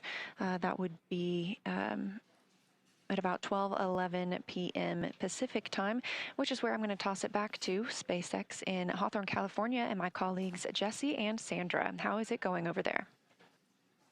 Thanks so much, Leah. It is going well here in Hawthorne. As you can see on the left of your screen there, that is the mission control team here in Hawthorne. And then thank you for giving us all the updates from there in the room on your right. That is Mission Control Houston. We're continuing to monitor approach. As you mentioned, we are targeting an approximate docking at 12:11 p.m. Pacific time today for Dragon Freedom to the zenith port of the International Space Station. At this point, they are continuing to close in on that docking point. They're now 449 meters away. And once they do dock to the International Space Station, they will join a variety of other spacecraft currently docked. In fact, there are 6 other spacecraft currently docked to the International Space Station. That includes NASA's SpaceX Cargo Resupply Mission 33, the 33rd Cargo Resupply Mission, as well as JAXA, or Japan Aerospace Agency astronauts HTV-X1, Northrop Grumman Cygnus NG-23, Soyuz MS-28, which brought up NASA astronaut Chris Williams in November, who we have been mentioning multiple times is going to be prime for monitoring approach and docking today, as well as 2 Progress cargo spacecraft from Roscosmos, Progress 93 and Progress 92. And once we do regain views of the International Space Station, you'll see those various cargo spacecraft on your screen as they occupy the space station's docking ports. And we have been talking quite a bit about milestones that have been achieved over the past few years and months. It seems like we're hitting a lot of firsts in spaceflight, which is great. One of which that I did want to mention is that back in December, for the very first time ever, all 8 of Space Station's docking ports were fully occupied. So for the first time ever, we did have 8 spacecraft on orbit.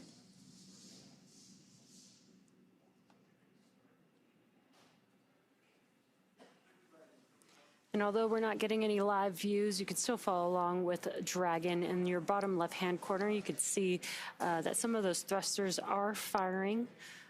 Again, the Dragon spacecraft is autonomous and is using those thrusters to ensure that Dragon is maneuvering slowly and steadily, as Leah mentioned earlier, to the space station.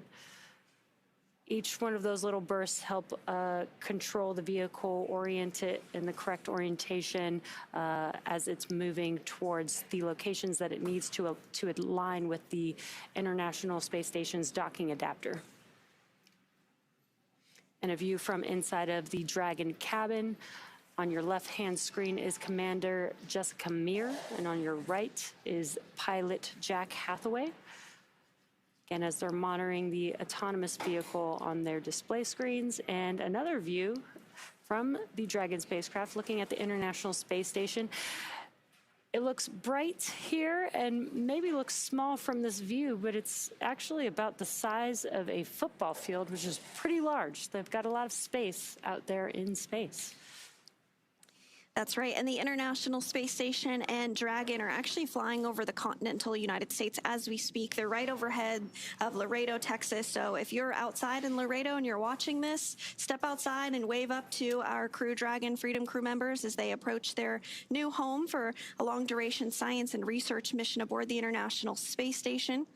As part of some of the science that the crew will be working on during their expedition, they will be working on an IV fluid bag experiment, seeing if they can take IV fluid from the water processing system on board the International Space Station.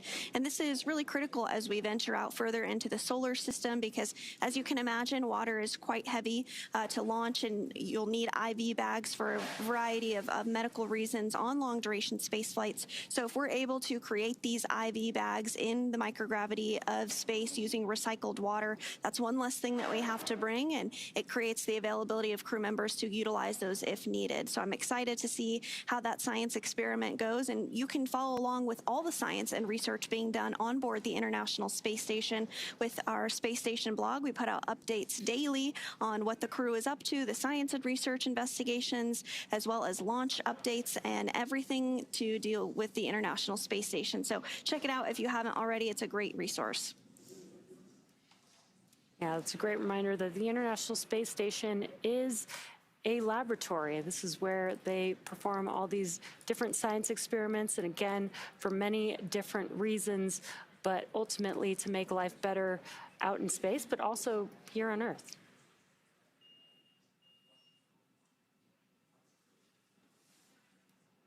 So continuing to get an even more clear view of the International Space Station there.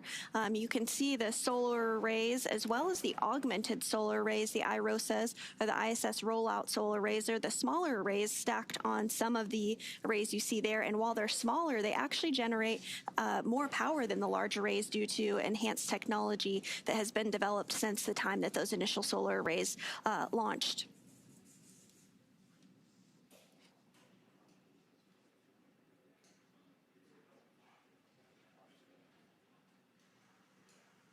And again, in your bottom right-hand screen, you have the graphic for the range. Dragon is currently about 413 meters away from the International Space Station. Again, we do have some great views switching between seeing the vantage point of Dragon looking at the International Space Station, as well as views from inside of the cabin as the crew is patiently awaiting their approach to the International Space Station.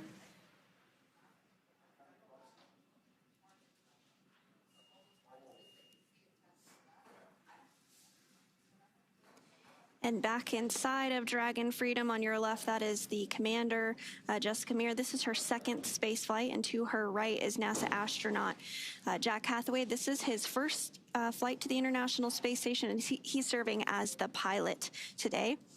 And then you can't quite see them, but there are two other members on board Dragon. To the left, European Space Agency astronaut Sophie Adenot, her very first space flight. And to their right is Roscosmos cosmonaut Andrey Fedyaev. This is his second space flight.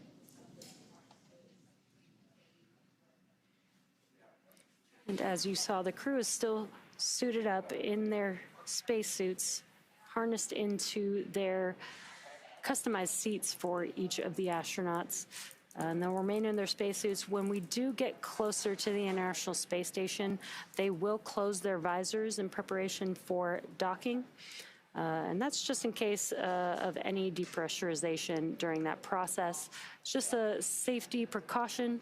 But if everything goes well, they will dock to the International Space Station, get out of those seats, and get out of their suits and get comfortable before they're able to float their way onto the International Space Station.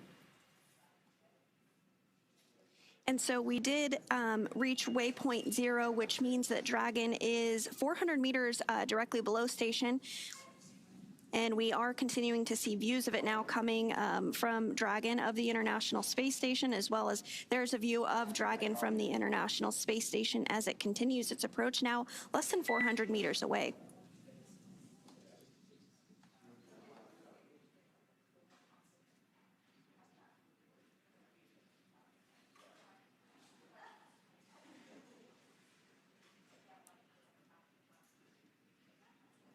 So the next mile.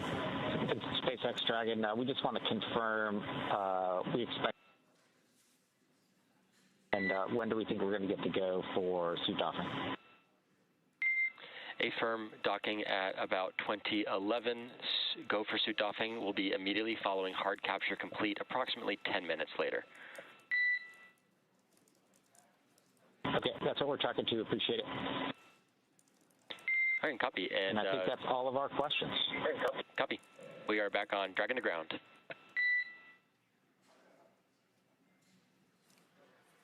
And just some comms there, the crew asking when they'll be able to doff or get out of their spacesuits.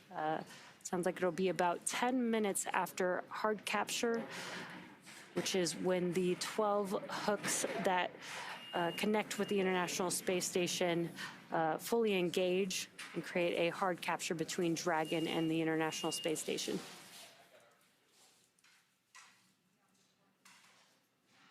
And so on those tablets that you do see on your screen there, the crew is looking at procedures ahead of the upcoming docking targeted for an approximate time of 12:11 p.m. Pacific time today. And so they're reviewing those procedures as they near that, making sure that everything is fresh in their mind. And in addition to tablets, the crew actually had the opportunity to bring iPhones with them on board the flight for the very first time. So they'll be able to capture some imagery of the Earth, of themselves, of what they're doing as they are living and working aboard the International Space Station. And I'm looking forward to seeing all that they'll be able to capture with a camera in their pocket, just like all of us here on Earth. There are high-definition cameras on board the International Space Station as well that the crew receives training on as part of their training ahead of their launch. But I think it will be nice to see the imagery that is maybe a little bit quicker just to grab and point and click. Yeah, I think that's really exciting that they'll be able to almost act like us here on Earth with their personal cameras with them, personal phone, and be able to, capture life on the International Space Station from each of their perspectives. I think that's going to be really awesome to see.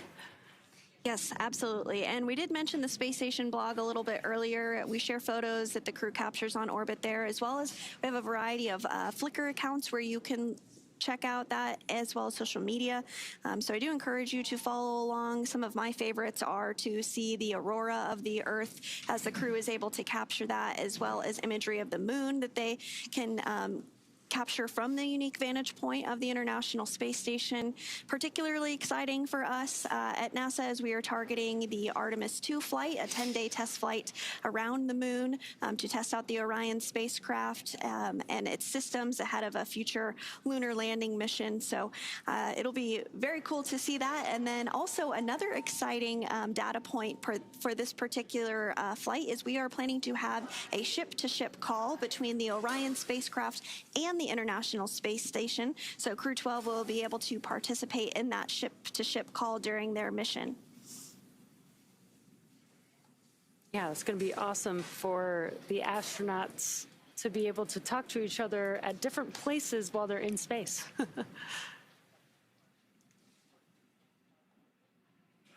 So Dragon is that small white dot that you see on your screen there. And you can also see a little bit of the Canadarm2. That is a robotic arm that can be maneuvered from the ground and can be utilized it's used during spacewalks as well as during cargo spacecraft operations. And the Dragon spacecraft is just about 313 meters away, making its way to waypoint 2, which should be about 220 meters away from the space station. And Dragon and Space Station are passing over northwest South America near Ecuador. Just a few minutes ago, we mentioned that it was passing over Texas, so that really just goes to show how quickly Dragon and the International Space Station are flying at 17,500 miles per hour. Doesn't look like they're flying that fast, but they are. The International Space Station orbits the Earth 16 times a day.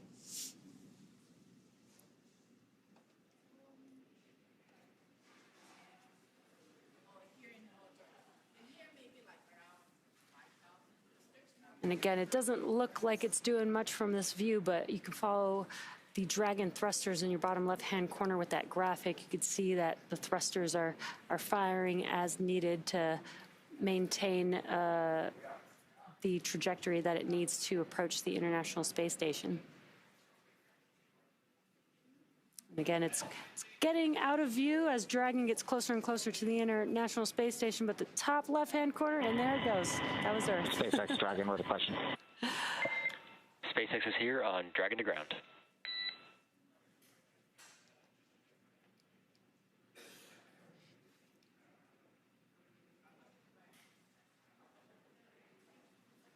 We have one more 30-second question for the doc. If there's time now, we can wait a few minutes. A firm, standby 1.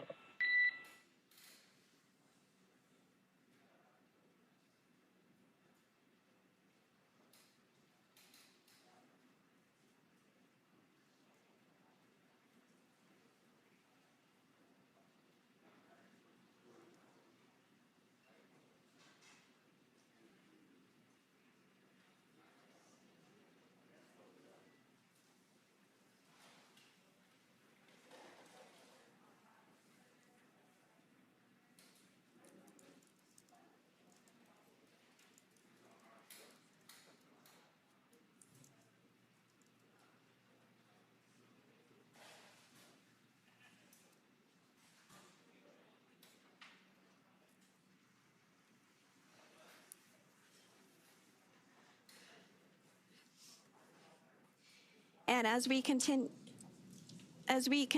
to look ahead towards docking at approximately 12:11 p.m. Pacific time today, we are going to talk a little bit about the mission patch for Crew-12. Most people are familiar with the idea of a mission patch, but you might not know how they come to exist. For decades, crew members have worked together to develop the patch for their mission, determining which aspects of the mission they want to highlight.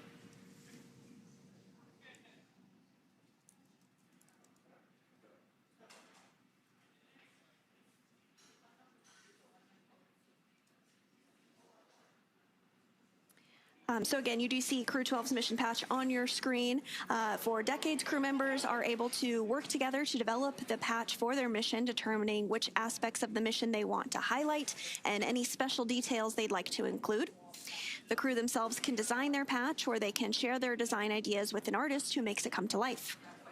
Crew-12's patch sets the scene of the crew's odyssey through an enchanted forest where adventure awaits around every corner. The trees with fresh buds emerging manifest both the crew's love and respect for nature and their hope and optimism for the future. Bright stars shine in the sky, lighting a path for each crew member, surrounded by smaller stars embodying their offspring. A mythical dragon breathes fire to fuel the trajectory of Dragon and set this crew on their mission to the International Space Station, invoking the delicate balance and connections between living things and the technology that supports them, and the spirit of partnership between NASA and SpaceX. The flags of the crew members' home nations stand along the curvature of their one home planet, demonstrating the solid foundation and relationships that have supported them throughout their individual and collective journeys.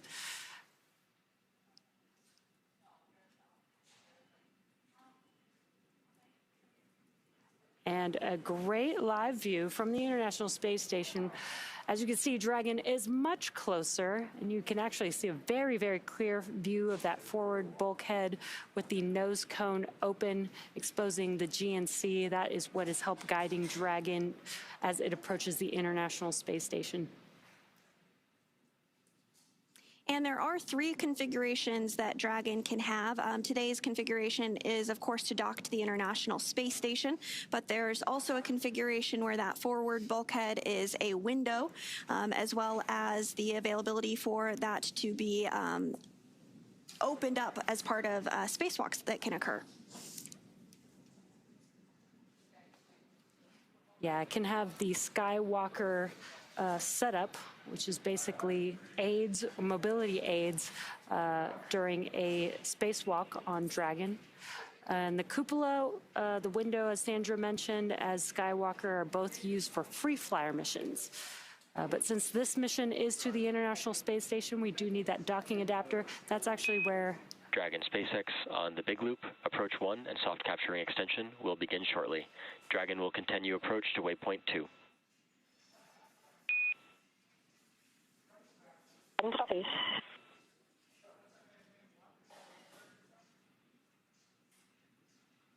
Great news.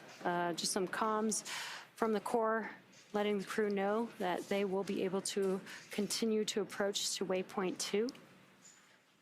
And as I was mentioning, with the international docking adapter configuration for Dragon, that's actually where the crew will pass through and enter to the International Space Station. Will be through this forward hatch that we're looking at right now. That's right, and you did hear some communications there from the ground about the soft capture ring and stepping through procedures ahead of opening up that hatch following docking. NASA astronaut Chris Williams will be primed for those hatch opening operations today. We are less than 10 meters away from waypoint 1 today. We did get the go that the team is comfortable approaching waypoint 2.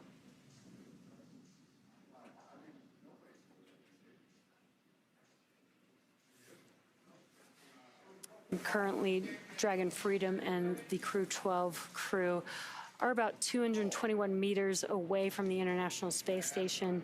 Waypoint 2, just to give some perspective, is just about 20 meters away from the station. And once we get to waypoint 2, the vehicle, the Dragon spacecraft, will align itself with the docking adapter in preparation for that final approach for docking. Again, expected at 12:11 p.m. Pacific time, just about 12 minutes away. Station Houston on the Big Loop. Please monitor approach per step 3 of 1.102, Dragon approach and retreat monitoring. Chris, let us know when your review is complete and when you are ready for docking. Station copies all, picking up step 3, 1.102. You got it, good read.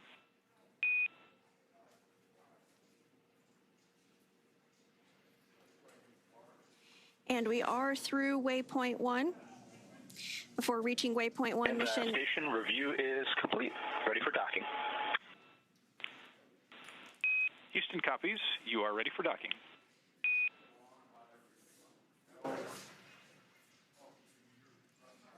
And again, some good communications, everything looking good for docking, targeted here at approximately 12:11 p.m. Pacific.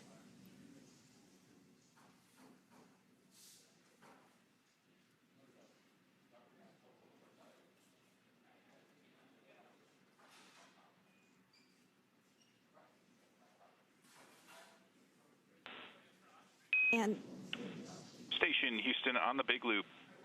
At waypoint 2, Dragon will briefly pause to align for docking, then automatically resume approach. Station copies all.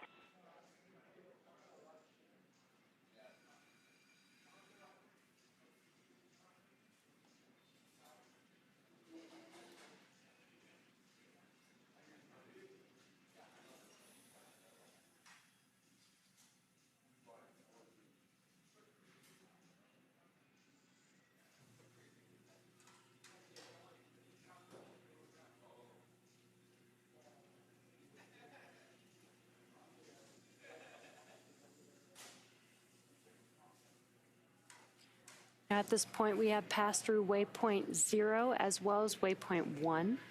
Initial contact between Dragon and the International Space Station is expected at about 12:11 p.m. Pacific time or 3:11 p.m. Eastern.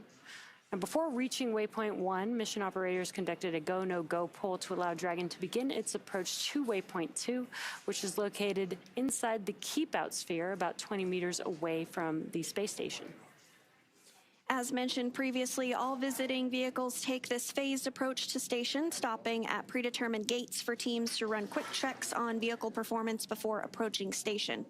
When it comes to bringing two spacecraft together, slow and steady really does win the race, as docking operations require a great deal of precision to make sure we're keeping the spacecraft and the crew safe. At the 20-meter distance from station's docking adapter, Dragon's approach will slow, and it will begin to align itself with the adapter to come in for the final approach. Dragon will first make initial soft contact with the adapter's soft capture ring, which will then retract to bring Dragon in for the hard capture sequence. As a further precaution, Dragon's soft capture system includes a set of rotary spring dampeners to lessen the force of the contact between the spacecraft and the station. So with that, let's check in with Leah Cheshire in Houston for an update on Space Station. Leah? Thanks, Sandra. Right now, the crew aboard station is preparing for the upcoming docking of Dragon. Again, we're expecting that just a little over 10 minutes from now. So everything is continuing to look good here on the space station side. Flight Director Brandon Lloyd just polled the rest of the room to make sure that we are all go, and Mission Control Houston is. NASA astronaut Chris Williams will be in the station's cupola using special software to track Dragon's approach and make sure it stays in its expected zones. He'll also be primed for the hatch opening procedure operations once Dragon is docked. So during these operations, he'll start by opening the large hatch on the Node 2 Zenith, that's the space-facing port, and give them access into the pressurized mating adapter. The crew will pressurize the vestibule, and that's the small space between the hatches on Dragon and the space station. Of course, this was previously, or currently still, exposed to vacuum prior to docking, so the crew will need to fill that with air and make sure its pressure is almost equal with the atmospheric pressure on Dragon and the space station. Chris Williams will use a small valve valve on the station's hatch to slowly introduce air into the station's vestibule. Now, flight controllers here in Houston will monitor and verify the pressure readings to make sure everything is leak-free before we get ready to open up those hatches. And this is, again, another slow and steady process, so it can take a couple of hours to complete. We are tracking docking coming up at 2:11 p.m. Central, 12:11 p.m. Pacific. It's followed by hatch opening about 4 p.m. Central, 2 p.m. Pacific. So we're going to round that all out with that welcome ceremony I discussed earlier as Crew-12 officially joins the Expedition 74 crew currently aboard the International Space Station. Again, everything is go from here in Mission Control Houston, so sending it back over to Hawthorne for docking. Dragon, SpaceX. SpaceX Dragon on the big loop. SpaceX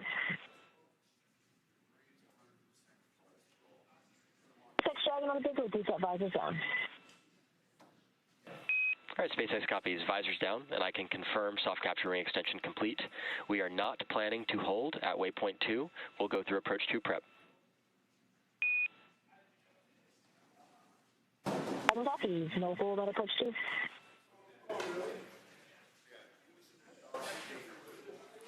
Just another indication that we are getting closer and closer to docking. We did hear that call out that they can put their visors down. This fully seals their suits in preparation for the official docking to the International Space Station. Now we are at 110 meters away from the International Space Station, and waypoint 2 is up next, and that will put Dragon only 20 meters away from the space station. From here, the spacecraft will focus on aligning its docking system with the International Docking Adapter.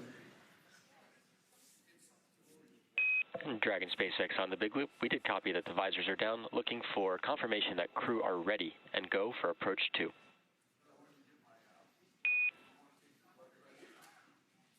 Crew is ready for approach 2.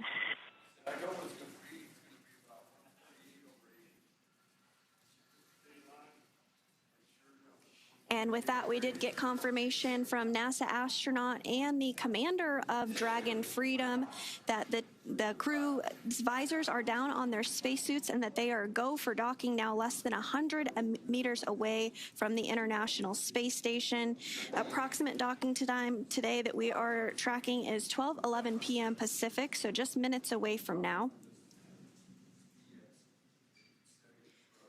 They are approaching waypoint 2 now. It should only take a few minutes, 2 or 3 more minutes. You can follow along with the distance. It was moving pretty slow, but now you could see the range there in your bottom right-hand corner, almost at 80 meters away from the International Space Station. And just prior to docking, you will hear a call out for CHOP, which stands for Crew Hands Off Point. That occurs. Dragon, SpaceX on the big loop. Ground is go for approach 2, and we'll be enabling approach 2 shortly.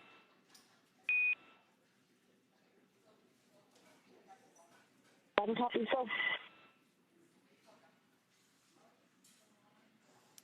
Again, that call out that you'll hear about 30 seconds before docking, called CHOP, is for the crew hands-off point. So any directions that would need to, any actions rather that would need to be taken would happen manually by the spacecraft autonomously versus manually by the crew.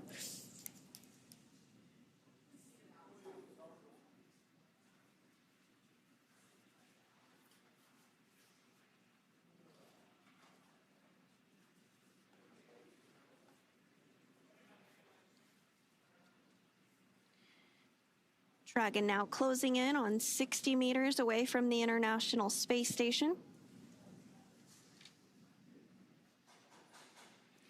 As it gets closer, we get a clearer and clearer view of the Dragon spacecraft.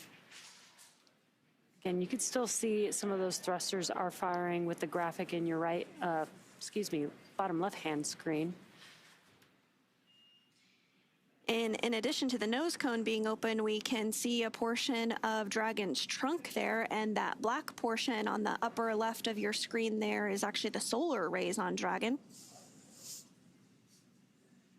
Yeah, we actually use that during flight to help power the vehicle. Once it's on station, though, we'll connect some umbilicals, and we will utilize the power from the space station for Dragon during its stay. So the next milestone that we are looking ahead towards today is the arrival at waypoint 2, which is when Dragon Freedom is 20 meters away from the International Space Station. As you can see on your screen there, we're now 41 meters away. Just a couple minutes away from docking. We call docking when the Dragon spacecraft first makes contact with the International Space Station, again expected for 12:11 p.m. Pacific time.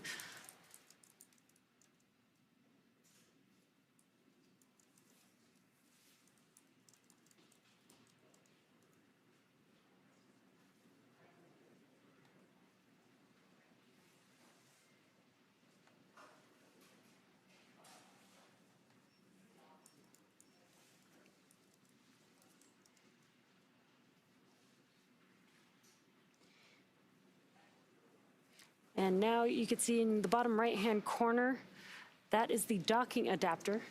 So you can follow along when we make that soft capture with the hooks in the soft capture, as well as hard capture with there's 12 hooks that will connect with the International Space Station to lock it in.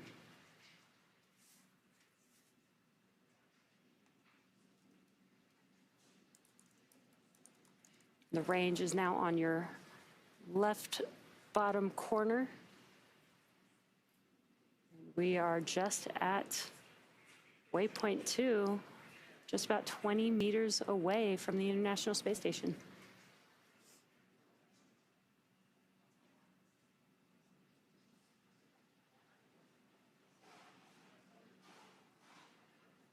You can see all those thrusters firing on the Dragon spacecraft to maintain alignment with the docking adapter just right before we approach. They are doing a very short pause here at waypoint 2, holding until the Dragon spacecraft automatically begins the approach for docking. And you can start to see Dragon be eclipsed by a bit of a shadow here. That is because we are actually passing over the terminator line. And that is when the distinction between night and day occurs as the International Space Station orbits the Earth. All players, this is Houston on the Big Loop. Dragon is on final approach and is go for docking. Please monitor per steps 5 and 6 in 1.102, Dragon approach and retreat monitoring.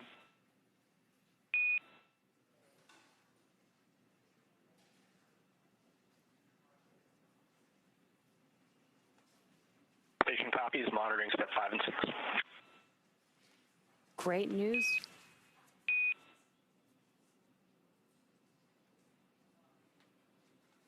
Great news. We did get that confirmation that we are go for docking. And that go coming from the Capcom, or going up to the crew rather, that is Capcom Jacob Lesarge. That was up to NASA astronaut Chris Williams, who is in the cupola as we speak, monitoring approach and docking, now nearing in on 16 meters away from the International Space Station. About 30 seconds prior to docking, we might hear the call out, or we will hear the call out for CHOP, which stands for Crew Hands Off Point. At this point, any aborts will have to be done automatically by Dragon. And the crew on board the space station can also send a retreat command to Dragon if needed. Dragon now 14 meters away from the International Space Station, closing in.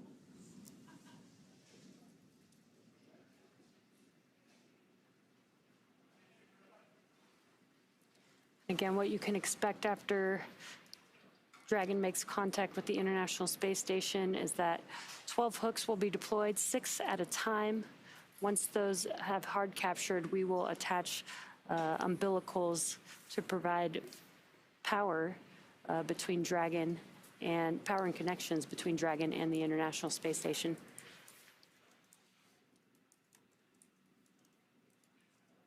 Meters. Copy, 10. Just hearing some call-outs between the crew and the core of the distance between Dragon and the International Space Station, just under 10 meters.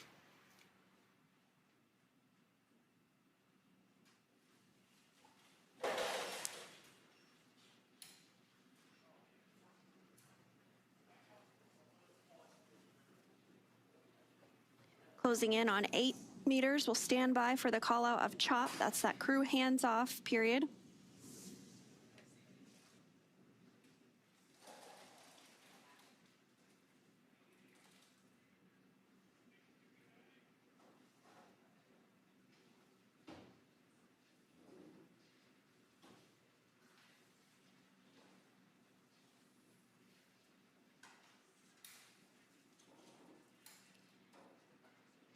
Freedom is approaching 5 meters away from the International Space Station. Copy, 5.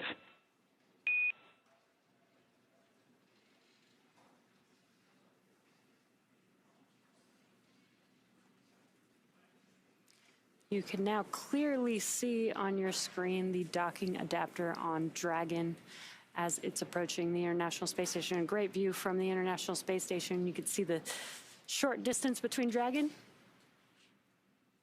just 3 meters away.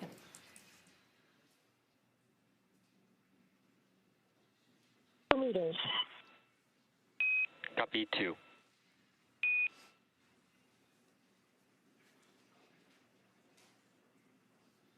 Continuing to close in. 1 meter.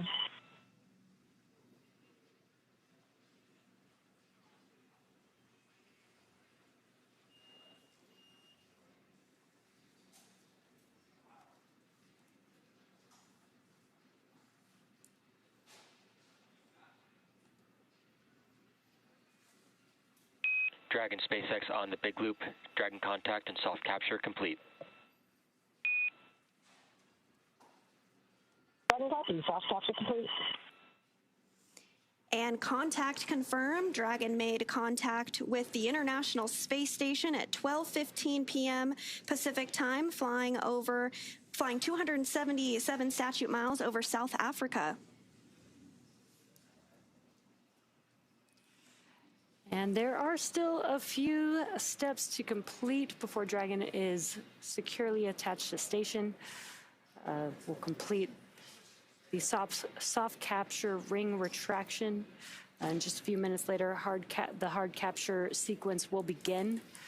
And about 10 minutes after that contact moment. Dragon SpaceX on the big loop. Ring retraction in progress. Copy. That was just a call out for that soft capture ring retraction, starting that sequence there. Again, about 10 minutes after first contact will be when Dragon hard docking is completed. That's when all 12 of the hooks on Dragon have connected with the International Space Station. And there are 12 hooks, but 6 will begin the process for capture at a time. Again, you can follow that. A little hard to see the graphic in your bottom right-hand screen there, but you can follow along with the hard capture docking sequence there on that graphic.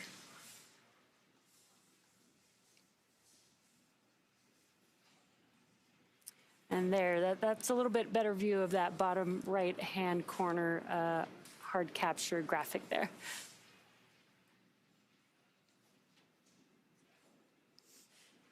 And again, if you're just joining us, we did have a docking at 12:15 p.m. Pacific time while the International Space Station was flying over South Africa. Crew-12 did launch on February 13th at 2:15 a.m. Pacific time, and is comprised of NASA astronauts Jessica Meir and Jack Hathaway, as well as European Space Agency or ESA astronaut Sophie Adenot and Roscosmos cosmonaut Andrey Fedyaev. And as you can see on your screen there, they are now docked to the Zenith port of the International Space Station. The soft capture system will now begin retracting to bring the spacecraft in closer for a hard capture, which is accomplished by deploying 12 hooks in 2 sets of 6.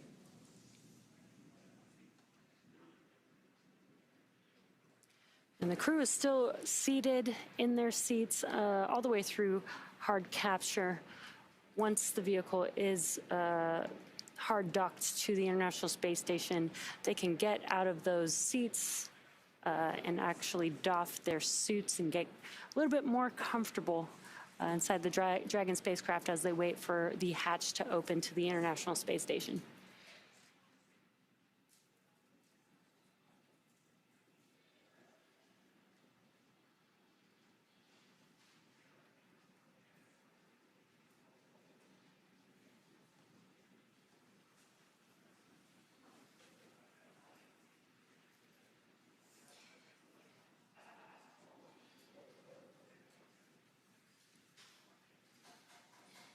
So Dragon's soft capture system will now begin retracting to... Dragon SpaceX on the big loop. Bring retraction complete. Docking sequence holding for MCS. Reconfiguration.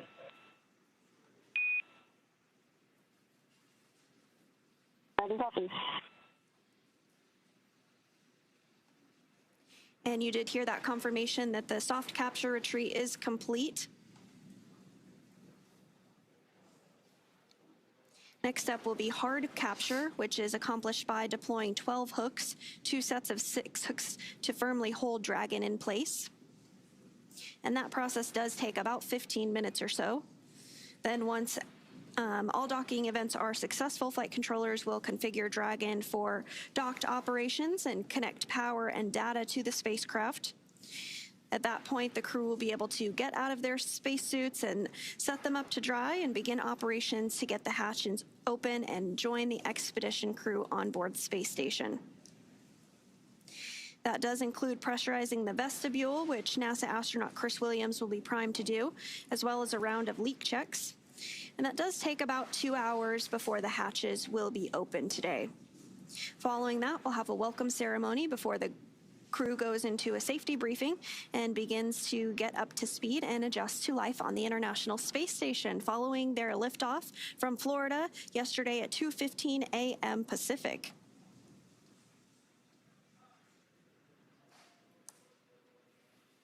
It's been an approximately 34-hour rendezvous for Crew-12 following their liftoff. They did dock today at 12:15 p.m. Pacific while flying south of South Africa.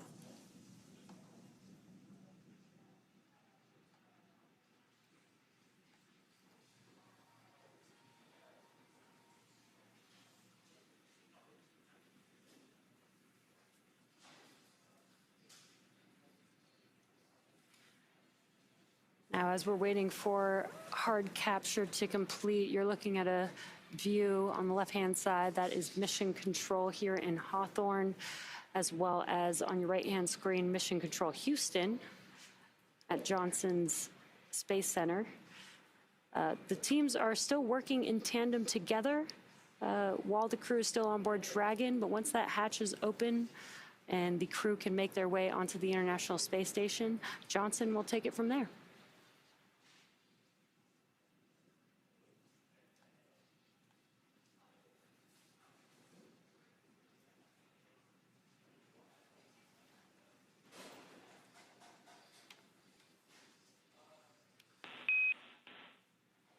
Station Houston on the big loop.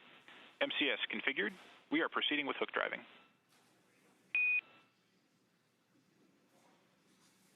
Station copies.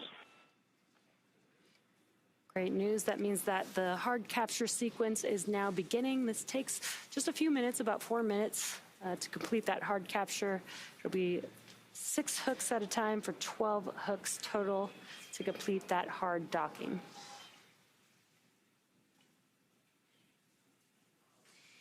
And we don't currently have views of Dragon and the International Space Station at this moment due to a handover between satellites, which happens from time to time and is expected. But on the left hand of your screen there, you do see Mission Control here in Hawthorne, California, as well as on the right hand of your screen, Mission Control in Houston, Texas. We still are in integrated operations where we have the big loop configured. That big loop is between both Mission Control centers in Hawthorne and Houston, as well as the crew on the International Space Station and the crew inside of Freedom, who just docked to the International Space Station about 8 minutes ago at 12:15 p.m. Pacific.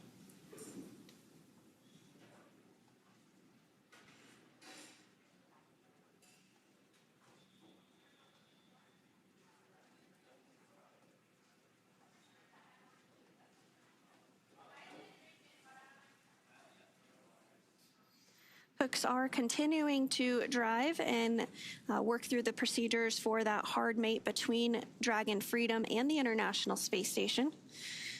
With Freedom now docked to the International Space Station, there are 7 visiting spacecraft on board. That includes NASA's SpaceX 33rd Cargo Resupply Mission, JAXA, Japan Aerospace Agency's HTV X-1, Northrop Grumman's Cygnus 23 spacecraft, the Roscosmos Soyuz MS-28, as well as 2 Roscosmos cargo spacecraft, Progress 92 and Progress 93.